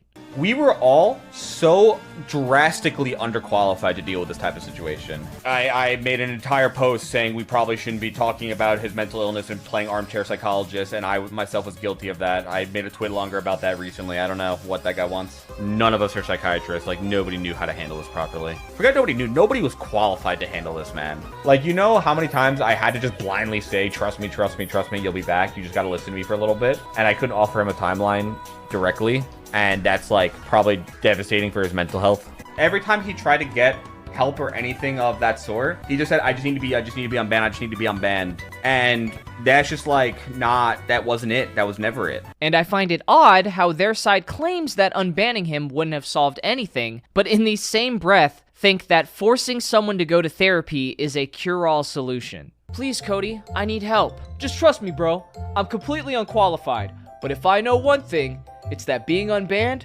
which to be clear is the only thing you're asking for, definitely won't help your mental health. Holy shit, Dr. Cody, you fucking nailed it. It didn't quite work. Sure, we know it didn't work in a result standpoint. My argument is that the other one probably would have been worse. None of us are psychiatrists. Like, nobody knew how to handle this properly. The other one probably would have been worse. Video games are the reason I didn't go insane during my childhood, and I never would have lived without them. Did Cody just say he wouldn't have lived without video games? What is this guy, mentally ill? Well, guess we gotta ban him and dangle it in front of his face until he goes to therapy for half a year. Rules are rules. It sucks not knowing if there was like a way to get a better outcome. Because like, dude, I just wanted him to have a fucking life outside of Melee too. Dude, I wanted him to have a fucking life. The only thing I wanted for him was the dude to have a life. And it felt like he didn't have a life in Melee or out of Melee right now. Why does what you all wanted for him factor into how you handle conduct issues? I will take care of it if you shut up for 3 months and just go to therapy, do your stuff. I know you're working on yourself, and he still didn't do it. Even after I said, here's money, here's all the stuff you need. I made an entire post saying we probably shouldn't be talking about his mental illness and playing armchair psychologist, and I myself was guilty of that. I can't think of anything more narcissistic or manipulative than using an unjust ban from a competitive video game to then impose your own will on someone and force them to go to therapy while controlling what they're allowed to say. And then I talked with the TOs, and I was like, yeah, he should probably be back at this point. Obviously, put him on a short leash in case he does something stupid like a fucking video again. Put him on a short leash. That's how you talk about a dog, not your good friend. God forbid he upload a fucking video talking about his opinion. Who are we banning him to protect again? Because it's not the attendants, certainly not the spectators. Oh, right, it's for the guy who retired from playing the game. Right, got it. That makes sense. It does feel very weird to know that I might never play Melee again, like competitively. Leffen barely even plays Melee anymore. This is some necessary context. As a little Smash history lesson, this panel was set up with Dr. K, a practicing psychiatrist, to see how the Smash community could move forward with conduct management after the mass wave of allegations. I don't know, like, what someone in that situation does. Like, how do they learn how to stop? A lot of therapy with somebody that actually holds you accountable and doesn't just tell you nice things about yourself. I don't know. That's my recommendation. Look at how smug she is, with that shit-eating grin. Dr. Piggy was the face of the COC panel, which handled Smash conduct before dissolving in 2020 due to an influx of reports and their inability to handle the stress and workload. So the Code of Conduct was created through the community leadership. We consulted lawyers, did lots of research on it. We have this super thorough system to process cases, but it turns out that the need is enormous. With the amount of reports we get, we cannot process in a fair manner. When Dr. K asked, like, what do we do next? That's really hard for me to answer because I've been the backbone of a lot of the Code of Conduct initiatives and I'm getting burnt out, guys. I've spent too many nights crying in the shower, getting messages from abusers. It takes a village and we need a village. Of course the COC didn't work. You got Miss HR department over here crying in a shower for having to do the job she signed up to do. Oh, that's the stuff. That hits the spot. This might have been from 2020, but you can see based off of Cody's statements during this time and his interactions with Hax that he took a very similar approach to Dr. Piggy. But now Cody wants to point the finger at therapists and the hospital that discharged him and directly blames them for his death. You know what he told me? That his therapist approved him seeing him once every other week. How insane is that? Whoever that person is, that person needs to have their fucking medical license revoked unless Hax was blatantly lying to me, which I don't think he was. That's beyond insane. That's like, You killed someone. You fucking killed. Therapy's expensive, bro. Dude, there's no way he didn't have Medicaid. Just out of morbid curiosity, let's revisit these psychiatrists that Smash players previously confided in. I think that Healthy Gamer and Dr. K have done a lot of really great work in destigmatizing mental health.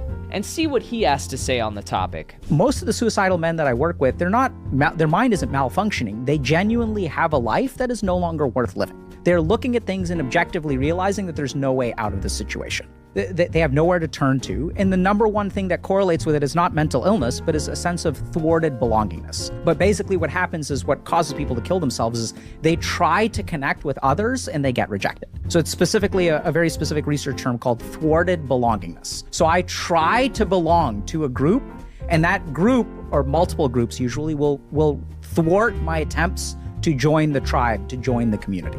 Wait. So you're telling me that ostracizing someone who wants to be a part of your community so they can feel like they belong somewhere and have a place in society can lead to them wanting to kill themselves? What a novel idea! If only he made that blatantly obvious several times, this all could have been avoided. But sadly, I've been informed by a bunch of unqualified gamers that there was nothing we could do. And just letting him play a video game would have actually made things worse. No, but the thing is, I understand what they're talking about, because, like, realistically, if we all agreed to not go to events for a while, I do think that they'd have to let him back. Also, you're acting like a boycott would have actually changed anything. You know what it might have done? It might have killed off a fucking tournament and made it so that it couldn't run for another series. If we all agreed to not go to events for a while, I do think that they'd have to let him back. It seems like people just wanted us to publicly defend him, but that wouldn't have done anything. Like, I don't think they understand that would have done nothing. Striking would have got him unbanned. Striking wouldn't have got him unbanned. Publicly defending him would have done absolutely nothing. How do you reconcile all these statements at the same time? Isn't it convenient how any action that required you to actually stand up for your friend wouldn't have worked? Wow, that's so crazy. We don't handle things publicly for the exact reason of what's happening now. Can you not see what happens when things go public? Like, can you not look in front of you for 2 seconds and see what happens? I think we all could have said something. The question is, what would have actually accomplished? Was it going to be worth the backlash and the pressure it put on everyone? And would it actually have gotten him unbanned? Ah, there it is. You weren't doing it privately for Hax's sake. You were doing it to avoid getting backlash. Because the second you needed some help and someone in your corner, what did you do? You're begging Mewtwo King to make a public tweet defending you. They only don't shit on Mewtwo King because he tweeted about stuff. Tweeting didn't do anything. I actually worked on this shit. Fuck you. Jason, I'm actually going to need your help at some point. The amount of people who are coming after me saying that I didn't help Hax, I'm going to probably need someone to back up, one, the fact that I offered him like 20 grand. I'll show you the direct receipt for that. I know we talked about it. And two, the fact that I've been trying to get him unbanned for like 2 years. I'm going to probably need like a direct clip or something at some point because it's gotten like so bad that I can't even make a tweet without people just shitting on me about Hax at this point. Wow, it must suck not being able to make a tweet without people shitting on you. That's a unique problem to you, and I'm certain there's no parallel here whatsoever. No, I'm definitely great at manipulating people. Clearly, Hax didn't agree with you, so stop pretending like you and all the top players not having a backbone was somehow a service to him. Did you also avoid saying his name during your Battle of BC interview after he passed away for his mental health? Conch doing all right? Yeah, I mean, I just didn't get to warm up on it as much as I wanted to. I obviously sliced my finger open, and so I only got it last week, and there were like extenuating circumstances, obviously, this week. So I barely played at all. Extenuating circumstances? Your good friend just passed away, and you describe it as extenuating circumstances that are inconveniencing your play. Somebody get this guy Friend of the Year award. To be honest, I'm even more shocked that you didn't mention the 20K. I really gotta ask, Cody, did you just forget how you spent weeks grandstanding during 2020 about how important it was to use your platform to speak up for injustices and how effective it was for a leading figure to set a good example? Or does that only apply when you're defending your ex-girlfriend? Leffen was on my side a lot, Ludwig backed me up, Mango, all these people, they spoke out on it. Do you know how much power that has? And that doesn't require Nintendo. That doesn't require going through the trouble of like trying to structurize some kind of legal system within Smash. Like that alone has so much power. And because those people spoke up, everyone else who's following them sees those things and now they're aware of it. Tweeting didn't do anything. importance of speaking out was one of the main topics in this live stream that you engaged in and supported in chat for the full 4 hours. I've heard there's a lot of difficulty getting TOs to like work with each other. I'm hoping that this will get some of them to play nice. I can tell you right now that like the TOs are talking. Good. That's good. Okay, good. Yeah. That's good to know.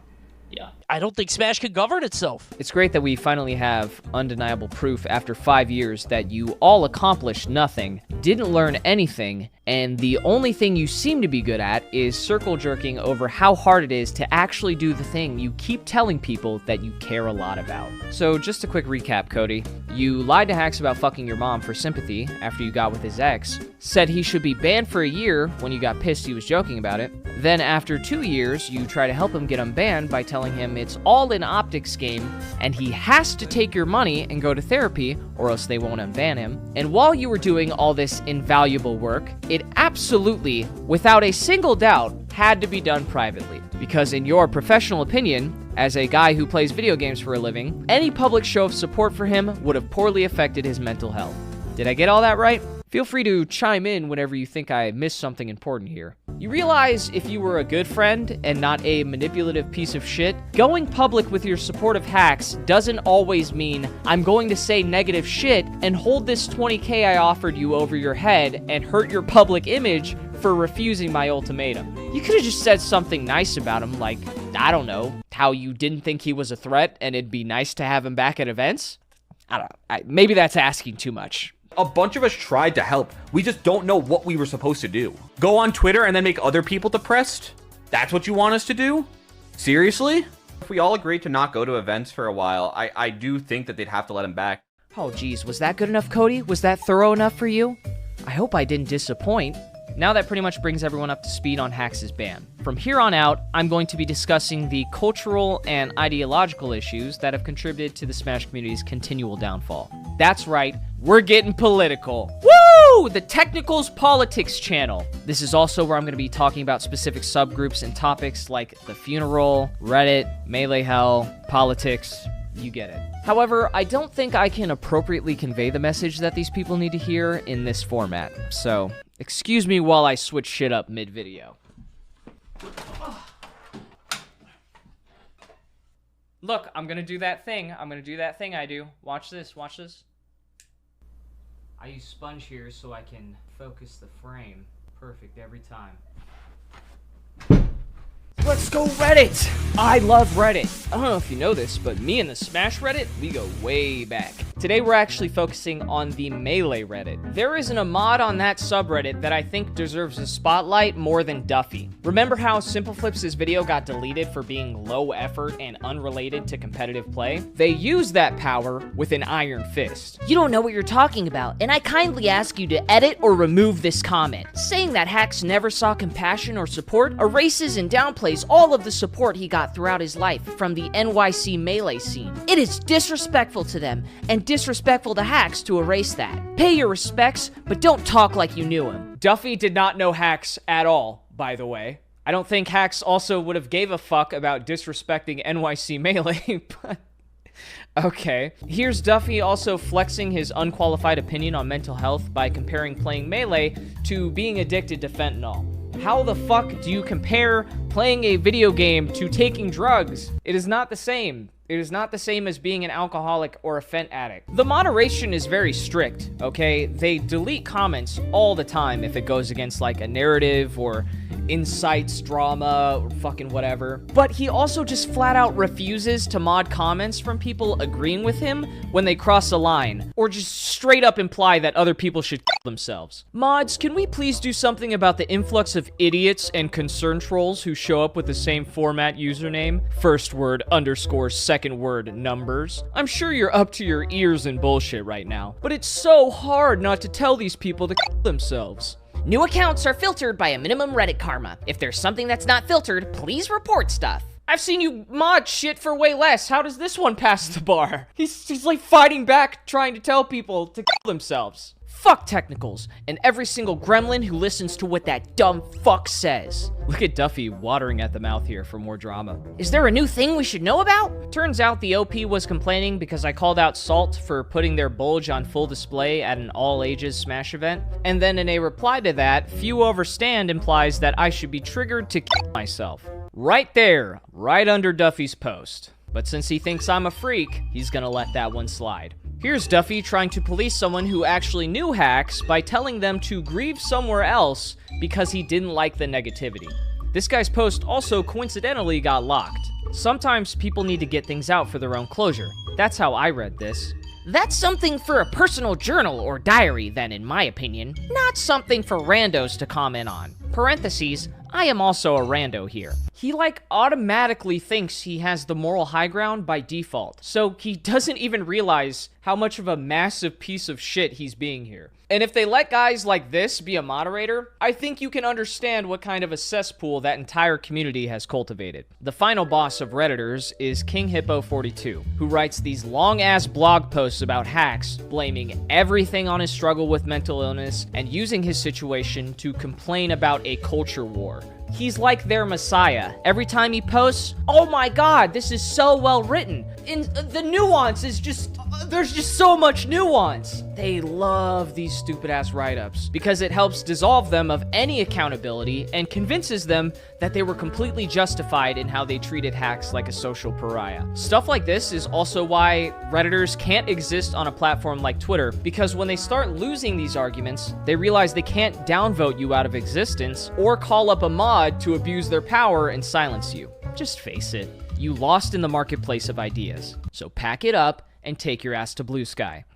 If you know about Melee Hell, then you know that it used to be one of the great stomping grounds for Melee's most legendary shitposters. But now, it's an over-moderated hellscape that only exists for thirst traps, clips, coal, and an emotional dumping ground for the creator Michael Dominic, who is way past his prime. Despite having me blocked, he's spent the past few weeks making fun of Hax's death, blaming me, and harassing his mom.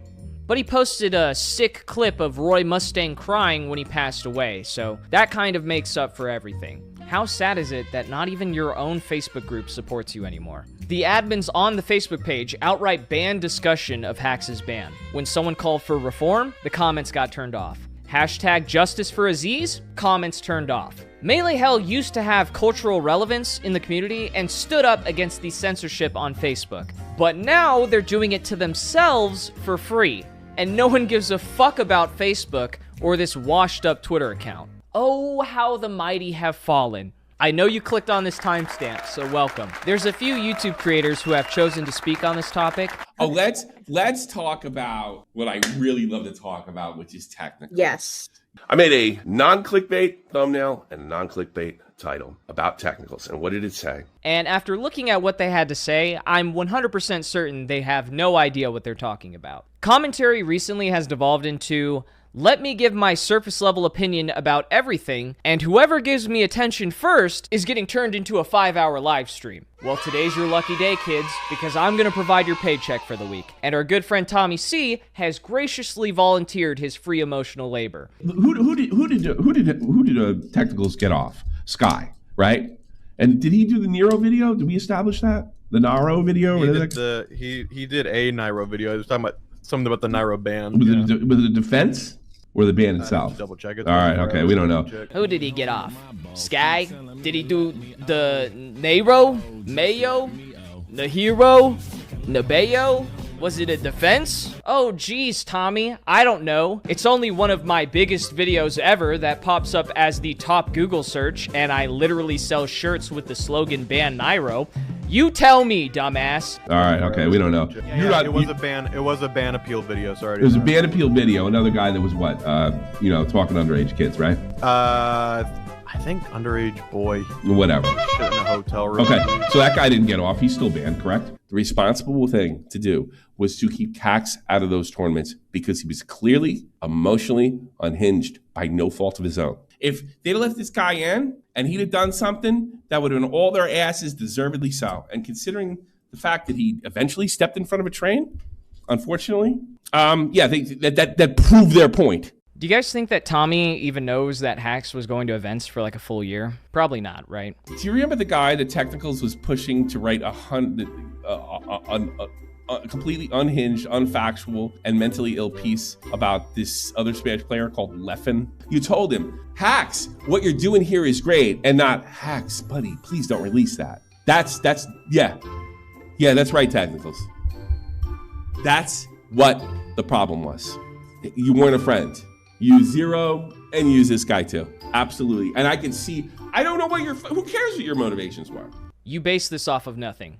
You're just saying shit. But here's proof of Hax telling me he did it himself, me being surprised at the upload, and here's clips of me criticizing his arguments like a day after the video dropped. I agree that he said really shit, and we're gonna go over that, but I like the overall arguments that he made. I really disagree with how he executed it. The biggest red flag of all, however, is something that no one would have ever guessed. This was stupid. He could have cut this entire part. This is where he starts going through avatars, and then the whole Death Note meme. Justin Wang was memeing on him for saying this shit too. You said that was legit. This was stupid. He could have cut this entire part. You passed it off like it wasn't mentally ill, like it was good. This was stupid. I remember seeing your tweets when I followed you. Boy, Hax got Leffen now. Hey, Tacticals, did he get him now? How's he doing now? He does make some good points in this video that I agree with. He also makes some shitty points that I disagree with. But I think Leffen deserves a lot of criticism. Do I think he deserves every criticism from this video in particular? Not really. I just don't like people immediately disregarding everything he said in this video because of some sound bites.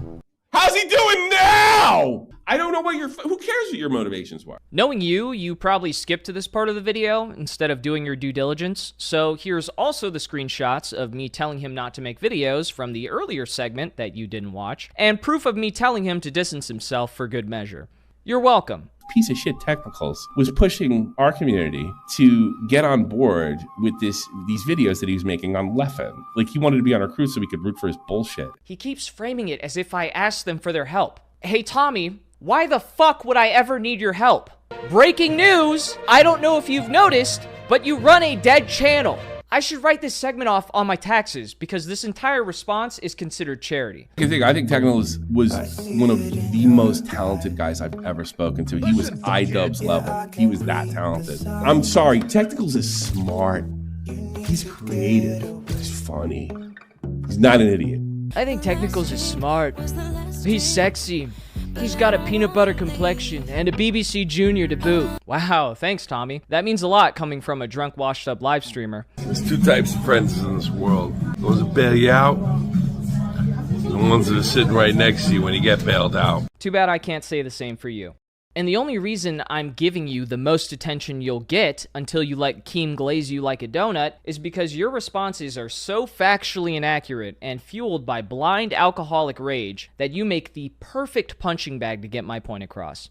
And I didn't even have to do extra research to do it. Maybe next time pick someone in your own weight class like Tipster or Wings of Redemption before you decide to embarrass yourself again. While we're on the topic of fights, this guy named Rusty, who is the second person to voluntarily embarrass himself by delivering a speech at Hax's funeral, had this to say about me afterwards. Took everything for me to leave the room and not swing on him. Fuck that fucking asshole ruining the mood and vibe of a funeral with jokes and vengeance talk. What, you don't like jokes? So after I finished my speech and sat down, Mewtwo King played a little practical joke on me by pulling my beanie over my eyes and then tossing it over by Hungrybox. It was actually this same beanie, so imagine that. It was honestly kind of fucked up and actually really scared me in the moment, so I think Jason should be banned from Melee for the rest of his life. But I'm just joking. I thought it was hilarious. I thought it was funny. It was cool. I'm cool with Jason. No harm, no foul. But out of the corner of my eye, I noticed that Rusty, who was sitting next to Hungrybox, quickly tried to hide my beanie. A little fucking weird, but I had no idea I was dealing with a real thug at the time, so I didn't think much of it. Signaled to Hbox, he didn't know where it was. So I walked up to Rusty, and I asked him. Without saying a single word, he does this shit. The fuck? Okay. Then I think it was maybe Papa Dave eventually pointed out that it was underneath a chair, and I just grabbed it and went along with my day. I want to make it very clear, this guy did not speak to me once The entire 4 hours I was at the funeral home. I spoke to Hungrybox, Max Ketchum, Gimmer, a fuck ton of people there. I actually spoke to Gimmer for a while because I was thanking him for letting Hax attend Xanadu, and then we just went over a bunch of other shit from past coverage, but that's not important. The point is that while we might have disagreed with each other, we talked like adults. This grown-ass man had beef with me that I didn't even know about, and the only thing he could think to do is hide my hat passive-aggressively and then vent about it online afterwards. My Emperor's Hockey bitched you so hard that all you could do was sit there clenching your fist, imagining what you'd do if you had an above-average testosterone level. As someone who was there and spoke, fuck technicals. Hax is so much more than the drama. And you illustrate that by also making his funeral VOD about drama. Couldn't just leave it on Twitter, huh? Look at you being the bigger man. Since you're clearly very emotional about this, Hax must have meant a lot to you, right? You know what? I'm gonna ignore Twitter and go for a nice bike ride in the sunshine, because that's what Aziz would have wanted people to do. Reflect on the good times, the good things about him. Hax's legacy to me is that of a teacher, a resource, a kind hand to others, someone who welcomed new people in the scene. He would want to be remembered for his contributions, not his drawbacks. Wow, this is fucking beautiful. The only thing that could ruin it now is if I key searched his name on your account and somehow found you constantly talking shit about him when he was alive. You ever just go to a tournament to flex on Hax money? This is at least 3 times more interesting than anything Hax has done in the last year. If an O-Tour did what Hax did, no one would have given them 5 chances. Hax hasn't ever apologized or explained why he lied to the Smash community about playing Falcon to get into Summit 2017. Hax hasn't ever explained why he mass banned box users requesting tech support or order cancellations. Hax was trying to turn the Melee scene into his personal army. This one is actually after he passed away, surprisingly, and so is this one. It's very interesting, the lineup of defenders of Hax fighting the good fight. Scam artist Mewtwo King, dubiously banned Westballs, sex pest Anti, scam artist NYC Furby. Who else is going to join the big game? Whatever happened to riding your bicycle in the sunshine? Did you get tired of that? Hey Hax, when's the next Hax's nightclub? Oh wait, skull emoji, laughing my ass off. And here's Rusty also defending Hax getting doxxed last July. You are a two-faced pussy who couldn't even look me in the eyes when I talked to you, and even if you did muster up the courage to do something, you severely underestimate how many people supported me there. We had like the free Hax Secret Service all in attendance, and I wouldn't have had to lift a finger besides to pose for my photo op behind the podium. I hit one of these real quick, surrounded by a sea of red Adidas, and I'd be the president of Melee faster than you could say my B. Oh, this guy's also a fucking weirdo. There was this guy named N Shadow who knew Hax, but decided not to go to his funeral because I was there and other people, and then accused me of spreading genuine Nazi shit during my speech. First off, you're a terrible fucking friend. And given this decision, I question the legitimacy of that claim altogether. Secondly, the National Socialist German Workers' Party is not interchangeable with thing I don't like. If you are someone who does this, I'd bet money that you, 1, have a Reddit account, but also that you know very little about politics. However, that's irrelevant because nothing I said was inherently indicative of a specific political party anyways. Unless you think integrity, consistency, and transparency for conduct management in a video game community is synonymous with Nazis. But then we'd have a way bigger problem to deal with. I know you're itching for it, but we'll get to the politics in a second. I wanted to first quickly address the fake mom conspiracy. I knew that she was real the whole time because I was pulling the strings, baby. No, because when she asked me if I could go to the funeral, I told her I couldn't make it on such short notice. I didn't have the money to take like an impromptu trip to New Jersey. So she actually helped get me out to the funeral. She helped pay for that. So thank you again for that. I really appreciate it. It was honestly fantastic. It was a great experience, and I'm glad I was able to make it. Thank you to all you guys for being so cool when I met you in person, except for Rusty. You are a massive pussy. When I got there and talked to her in person, I was shocked at how much deep lore she knew about the community. Like, MamaHax was locked in. She's as much of a Melee player as Hax was. Like, No doubt in my mind that she can wave shine. We're gonna be seeing MamaHax in top 8 very soon, but the timeline did not seem to agree. And I understand where some of it was coming from. I see a world where some technicals freak reached out to his actual mom to post the GoFundMe and is now using his account to continue the grift. No mother in their 60s talks like this and uses Twitter this much. If it is his actual mom, that is more disgusting. Let your son rest. What is this Doctor Strange-ass prediction? How many worlds do you see? How many possibilities are there? Is this the one reality where we get Hax's mom to shitpost on the timeline? Oh, dope. Here's our boy Rusty again. To those wondering if Hax's mom is actually running the Twitter account and whether or not he got hacked, I'm going to the funeral and asking her. Edit, I'm going to the funeral anyway, but now I'm asking given what's been posted recently. I knew Aziz, and I'm honoring the dead. I am saying this with total respect to Jeanette.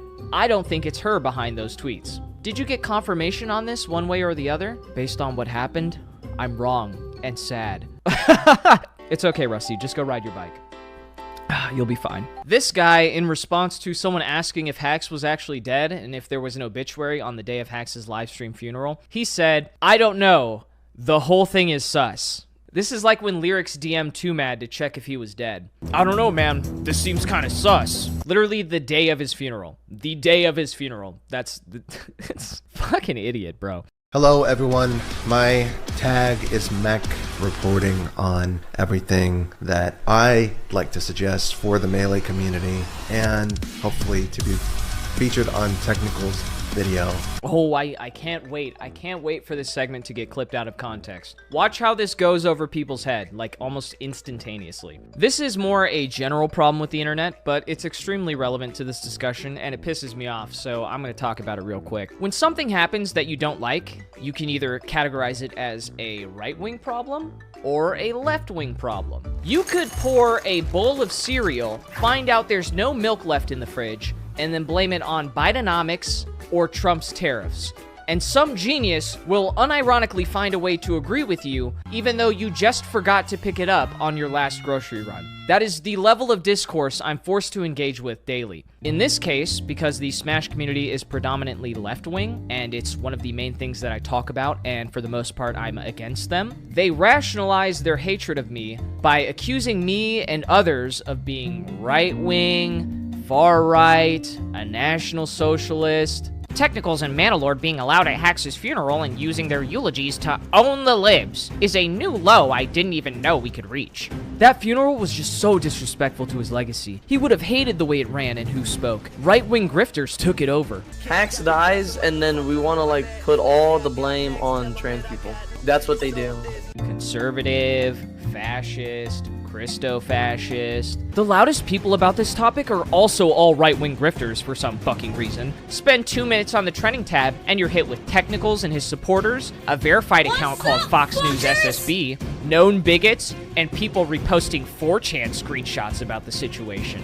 I am genuinely depressed about the Melee community at the moment. The hack stuff has literally caused a Trump-style reality schism in the community. People aren't interested in the truth. Nazi, nationalist, ultra-nationalist, authoritarian. Why are we having like a far-right movement within Melee?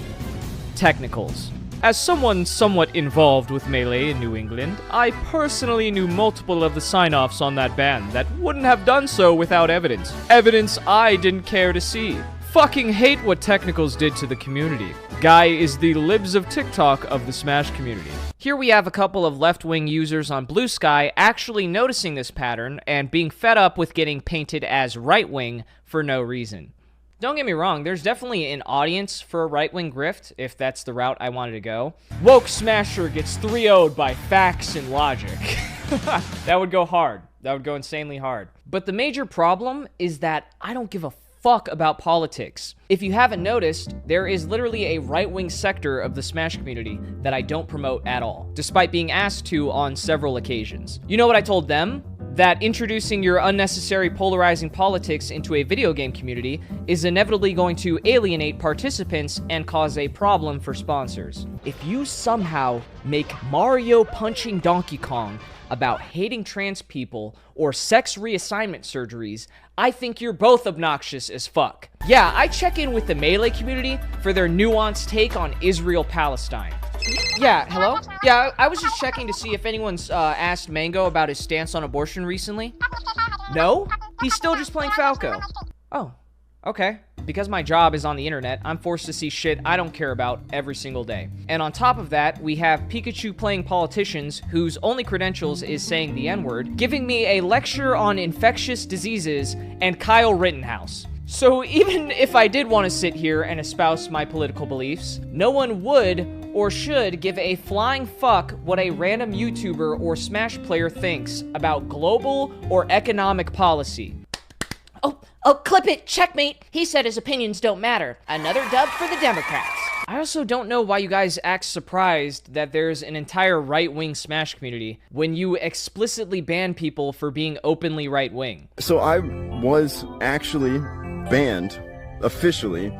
I'm not bullshitting here. From my perspective, I was banned from this community from attending events because of a 5-word tweet that I put out. The 5 words were trans women are not. Mamma mia! That's what I said. The main reason as to why I am supposedly banned is because of politics. The Smash community is filled with many people that claim to be something that they are not. They claim to be women while they are Mamma mia! And I am very open about my beliefs. The Luckbox Esports article said that I have a religious delusion. And as soon as my local TOs put up that I was going to be potentially banned, for things that they found on my Twitter that went against kind of the wokest, leftist agenda, because, you can't speak out against that. Most of the TOs in the mob and Smash align with that. So I said some things counter to that on Twitter, and that's reason enough for me to have been banned from my local scene. Do you not understand the basics of social psychology? They don't just magically disappear and stop playing after you ban them. And that same day, I went to some of my friends and said, well, it's time to start a counter scene to the Smash scene, because what else can I do? I've gotten back into Smash, I love it, I like it, and there's something wrong going on here, so Mana Monthly was created that day. If you have no roadmap to redemption, no guarantee that they can return if they change their behavior, and will forever treat them like an irredeemable piece of shit. I know the TOs don't care, but that's actually my point. See, they offer no solution for somebody like me. And they just say, yeah, just go away, just move on. I don't accept just moving on just like that for something that I put so many years into. I put passion into it, and they're gonna just frame me out as a racist for their own amusement. They're going to keep playing the game, but now they're pissed at you specifically and are going to be even more right-wing in spite of you. You've effectively created your own radicalization pipeline, and then soy face when you see more political extremism.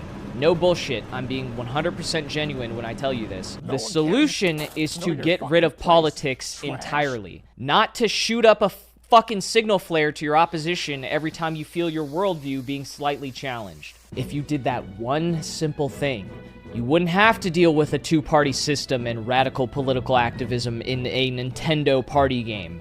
Yo, Zion, I don't really know you. You wish you were me, bro. Stop being so fucking transphobic. Maybe we'd let you back in this fucking community.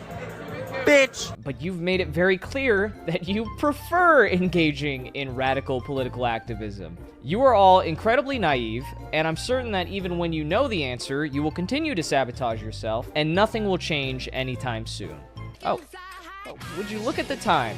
Whoa, I can't believe Technicals in his new video said how he hates gay people. I mentioned this concept kind of briefly and almost jokingly in the Victims of Leffen video, but it is a serious and prominent problem when it comes to how they handle differing ideas and handling conduct. Both before and after Hax passed away, people somehow think it's entirely my fault Hax's situation was mishandled. If you want to make that argument, you'd have to ignore how the Smash community has existed for over 2 decades, and in that time frame has failed to create a centralized form of conduct management every single time. I don't think Smash can govern itself. That can't all possibly be my fault, right? I haven't even been here that long. I got globally banned 5 years ago for making fun of Esam and his wife. Which I don't regret at all, by the way. It was totally worth it, and I'd do it again.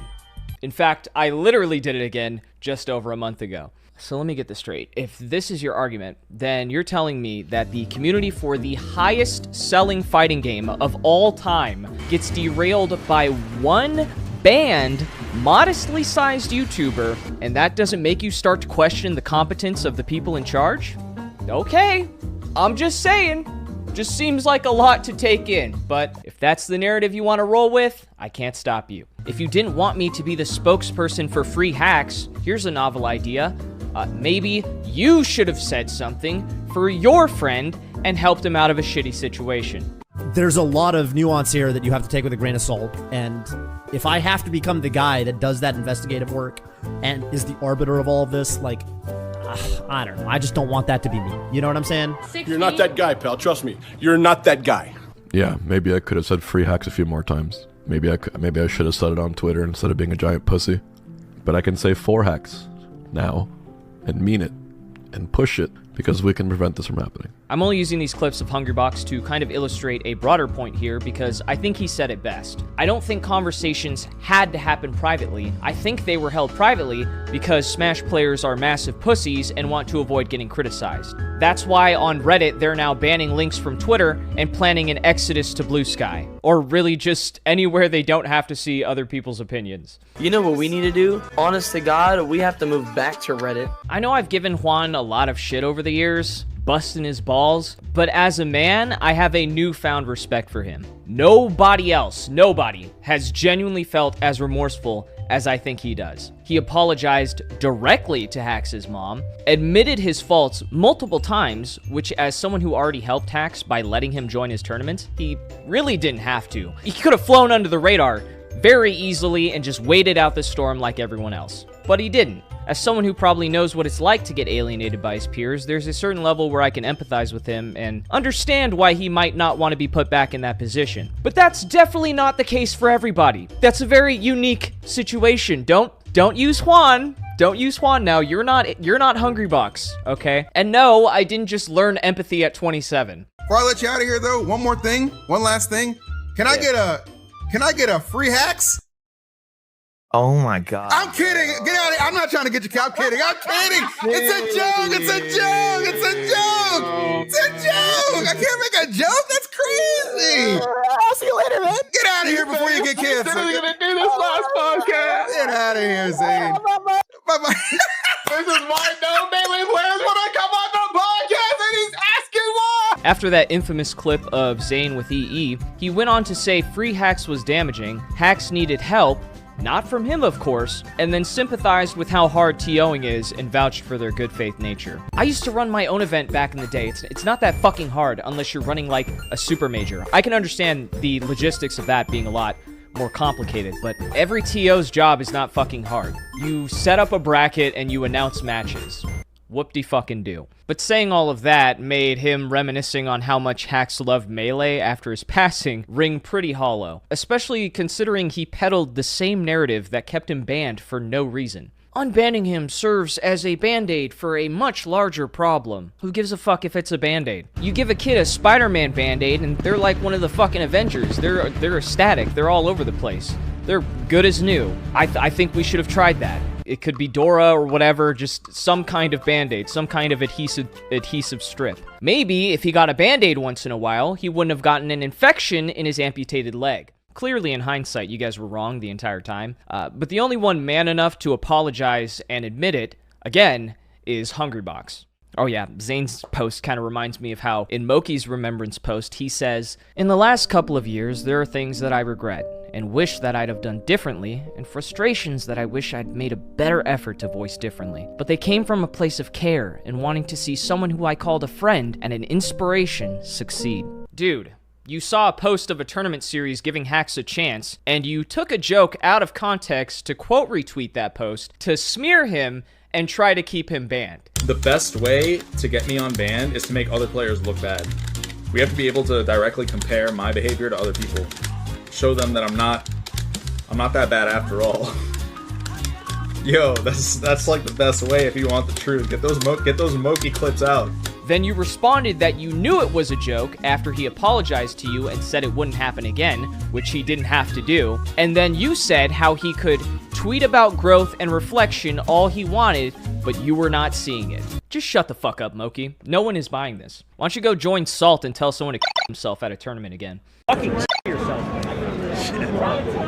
As someone who speaks up on these topics a lot, sometimes I genuinely wonder how things would have gone if Etika was still around, because we would have been in the same kind of sphere. He was a big fan of Drama Alert, I'll tell you that. Because when I think about his famous motto, at least he wasn't a bitch and always spoke his mind. He was actually my main motivation to try to stop this from happening, because even though at the time I would have had no impact, I still felt insanely embarrassed and regretted that I didn't take it seriously. But I understand that not everyone learns their lesson, and it's way easier to just sit there and watch me get all the hate while you pretend like your private Discord chats are actually moving the needle. I think people thought that like nobody talked about it. I promise you, every top player, TO, we've all had discussions about it. We just didn't do it online. Oh, dude, Zain and I, do you know how many phone calls Zain and I had trying to figure out the best way to navigate how to deal with hacks and try to like help him out? Literal 2-hour phone calls at least once a month for like a year straight. If you think I'm being hyperbolic like Leffen, take a look at how fucking delusional some of these Smash players are, who have decided to build an evil caricature of me in their minds. Most of these are after he passed and after I attended the funeral and gave my my speech.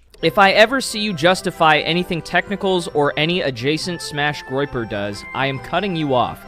There is no middle ground in this. You are just a bad person. Very nuanced take. Nice. Technicals should be put in some sort of prison for the amount of shit he has purposefully omitted for clout, though. Fuck that guy. Like what? They always say this shit, but then they don't provide a source. Can you please tell me what you were talking about? I hope Technicals... full stop. I'm not finishing that sentence, even though I want to so bad. Maybe if you were on Blue Sky, you could finish it. I blame you way more than Leffen for Hax's death. Leffen did some bad things that pushed Hax out, but Technicals needed to keep Aziz a pariah to use him as a bludgeon. I hope in hell you understand the amount of blood that's on your hands. Again, how is me trying to get his community to accept him again, keeping him as a social pariah? I didn't fucking ban him. That wasn't my decision. Can't help but note that not a single person who is using Hax's terrible situation to dunk on TOs is an actual Melee player. They are just good little foot soldiers for Lord Technicals. Lord Technicals. Yeah, I'm fucking super villain over here. They do not actually care for the well-being of Hax, they just want their little points. Gross. Okay, well, what about you? What about you guys? Because I've been on Hax's side and advocating for him since 2021. A lot of you didn't start saying shit in favor of him or anything nice about him until after he passed away. So who the fuck here doesn't care about his well-being exactly? Oh, this person privated their account. I can't see that anymore. Any mutuals that still follow Technicals in the next 24 hours are catching a block. Was this the most important thing that happened on March 25th? This was the thing you need to make a post about? You had to curate your following list. That had over 700 likes. A lot of these have a lot of likes on them. Should have been Technicals. Sorry, not sorry. Rest in peace, Aziz. Couldn't just say rest in peace. Couldn't just say that last part. Had to make it about me first, somehow. This one confused me. There was this post that made its way around the internet from Smash Sisters, and a lot of people were kind of poking fun of it because a majority of the people in the photo were trans women. I didn't say anything about it. I personally didn't give a fuck. Did I miss something? Why is there Smash Sisters discourse? Full Bloom posted a picture of the crew battle, and the Technicals mob found it and starting turfing. You realize there's other people than me and my subscribers on the internet, right? These people have their own agency. Why do you only think in in-group and out-group? It's such a low IQ indication. Oh, our tribe good, Technicals bad, Smash Sister get bad, Technicals fault. After the hack situation, Technicals and Manalord fans have been in full force spreading bigotry for literally zero reason. A lot of them don't even play Smash either, just have a weird vendetta against the scene in Leffen. Again, other people exist on the internet. What is this? What? This is exactly what they did to Hax. Holy shit, some random guy who also doesn't like Leffen sent him some weird threats. Hax doesn't like Leffen. It must be Hax's fan because he has a bigger number. Where's the bigger number? Wow, it's almost like whenever you let Technicals and drama baiters into a community, you get a whole lot of bigotry from people who don't play or care about the game, trying to find excuses to harass people. Again, I would like to reiterate, I said nothing about Smash Sisters. I'm not involved in this. I didn't like a tweet. I didn't quote retweet anything. I didn't retweet anything. And then it went viral. I don't know. The fuck do you want me to do about it? Need someone from the Smash community to fuck up Technicals IRL. Put a little fear into him. Lil Chud is out of control. Why? It's always someone else. It's never I'm gonna do it. It's never I gotta put some fear into him, because they know they're not going to. Can anybody help? Can anyone put some fear into him, please? So Technicals gotta die, bro. Technicals speaking at Hax's funeral about the Smash community being the reason he's dead is pretty low and disgusting. Honestly hope someone beats his ass. Technicals being at Hax's funeral and spewing blasphemy in front of his embalmed corpse is a level of shame I can't even conceive, let alone digest. Somebody needs hands put on him at the bare minimum, and like soon, tomorrow, if not today. Someone needs to beat Technical's ass ASAP.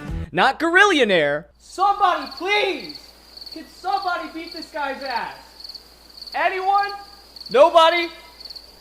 Fuck, man. That's how you know that my speech hit the right target audience, because these are the people who were crying about Leffen getting death threats, yet they're saying that I need to be killed. They don't see the irony of it. They're like, let's keep Hax banned for life because Leffen got death threats, but fucking kill this guy that I don't like, please. So because they dislike me, they justify wanting me assaulted, say I should be killed, I should die. Which, like, if I was Leffen, I would use this to, like, get some media coverage or something and fucking hide away in my house for like a week. But none of them are gonna do a fucking thing. It's so obvious. It's just shit talk on the internet. If you grew up playing games like Warzone, you would hear this stuff 24/7. This does not faze me. You gotta be pretty descriptive and accurate if you want to instill fear in somebody. But if this happened to Leffen at any point, they would cry their fucking eyes out and say you need to be banned for the rest of your life. None of these people are gonna have anything happen to them for saying this about me, because the people in charge agree with them, and there's no objective standard of behavior. It's not like a standard where, okay, you broke this is the punishment, it said it right there. No, it's, oh, someone I don't like broke this rule? Okay, now time to actually enforce our code of conduct. And it's so blatantly obvious that that's what's happening.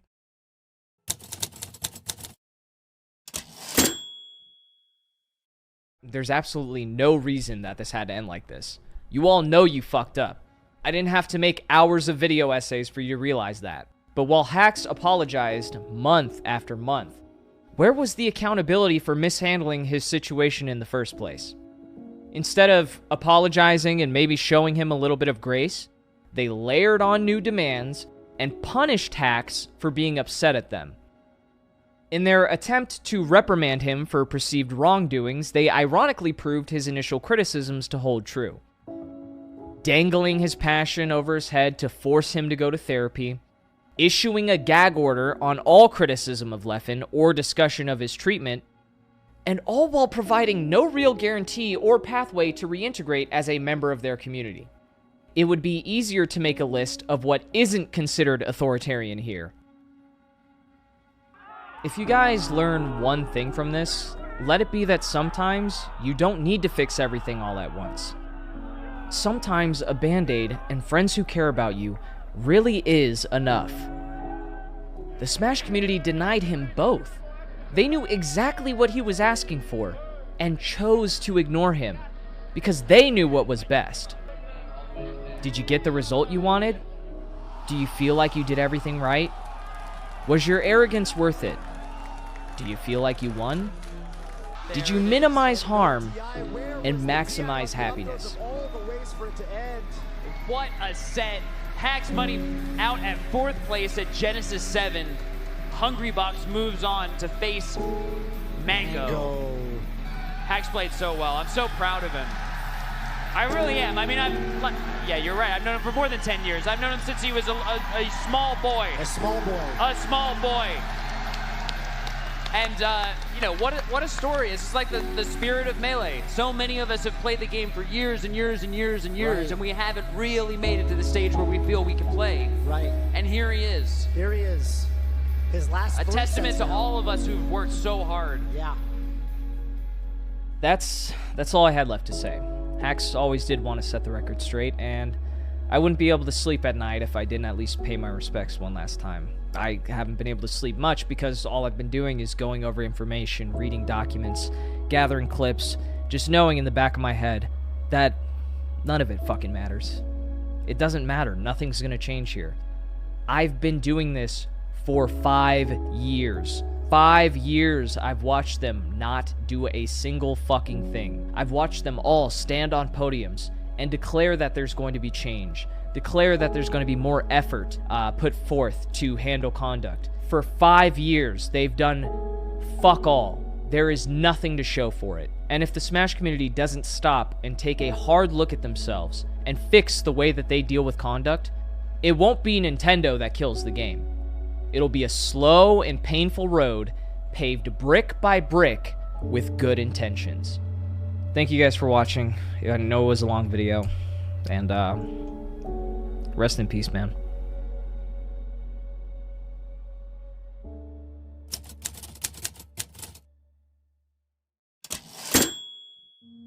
Regardless of your former allegiances, whatever camp you're in, it's critical that we try to understand why this happened. We need to acknowledge that every single person craves a sense of belonging, even if they find that belonging in a community that is not good for them, as was the case here. And 2, Melee has become increasingly more draconian. Regardless of how much of our lives that we pour into them, we should not rely on these communities to necessarily do the right thing, especially as they continue to tilt towards corruption, which is plainly what's happening. TOs need to take a long, hard look at how we got here, and work towards making substantial cultural changes if they want their grassroots community to survive.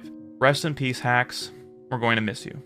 Hey guys, I'm Krebs. I've hosted tournaments offline and online since 2012, so I have a lot of experience dealing with banned players, banned lists, and even unbanning players. Hax's case was definitely more of a borderline case that I think should have been revisited every single year. What I personally was an advocate for was having one region that would allow Hax and host weeklies and monthlies and regionals that would allow him. And specifically a region that came to mind was a region like Dallas with FX Game Exchange, formerly known as Tourney Locator. All it would have taken is one region allowing Hax, letting him prove with time and good behavior that he was ready to join the general community again. I genuinely think this would have saved his life. I was even close to hosting a regional for him myself, and I've been really kicking myself wishing that I had done it. I was in the talks with Technicals and Hax about doing it. So my message is, be willing to stand against the grain, whether it's yourself hosting a tournament for people or supporting people that you align with and want to support. Be an independent thinker. Like, to come from this moral superiority, you can't say this, otherwise we're just gonna kick you out, and like we're just gonna go on Twitter and cancel you. Like, y'all need to grow up, because there are real consequences to this. You know, because that's why we all come together, is because we all love Melee. And the one guy who loved it the most is gone. Rest in peace, my boy. Take it easy. The Smash community wants to keep up the facade that they're this all-inclusive community, but God forbid you commit wrongthink or have different beliefs due to factors like religion, then you gotta go. In order to fix things, I think there needs to be a change in leadership, unless they want to be heavily moderated by Nintendo. If these adults won't hold each other accountable, someone else aside from you and random people on the internet have to do so. And if they want to keep being grassroots, they need to stop treating tournaments like birthday parties. Hags had an insane love for Melee. Maybe if the neckbeards in power addressed the issue at hand and sucked down their pride to let Hax play a children's party game, Hax would still be here. Despite doing so much for the community he loved, he was branded as a villain because it suited their narrative. I just hope they think the end result was worth it. Rip Hax. Now, personally, I think that there should be some checks and balances when it comes to situations like those, because I don't think the Smash community has been keeping the TOs in check. Second off, and this is just a stretch, I personally think that we should not have as many indefinite bans unless it is an emergency. Start date, finish date, leave it at that. Another thing I'd like to address is the consistency issue. We've been having a lack of consistency. Ban Leffen, and also, by the way, cheers. Rest in peace, Hax.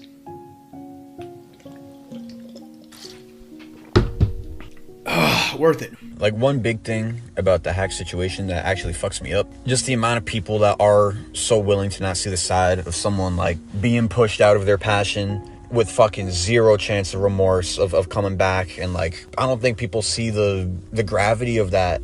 Like, that shit is really fucked up, especially when it's revolved around something that, you know, someone's making their living off of, their legitimate living. And like, people think they can just like insert their elitist ideas of what's right and wrong when someone's life is actually on the line. That's not just a debate anymore. That's real fucking life. Maybe look into definitely a lot of new management, new people being in charge, things like that. Because clearly what happened with Hax is just like it's a fucking travesty. Either you're a lot more strict with everyone, or you're a lot more lenient with everyone. Like, it's either one way or the other. Like, we can't do this fucking pussyfoot bullshit at this point. It's annoying. It's really hypocritical. So like, that's two things right there could be done to help with improving the scene as a whole. Rest in peace, Hax.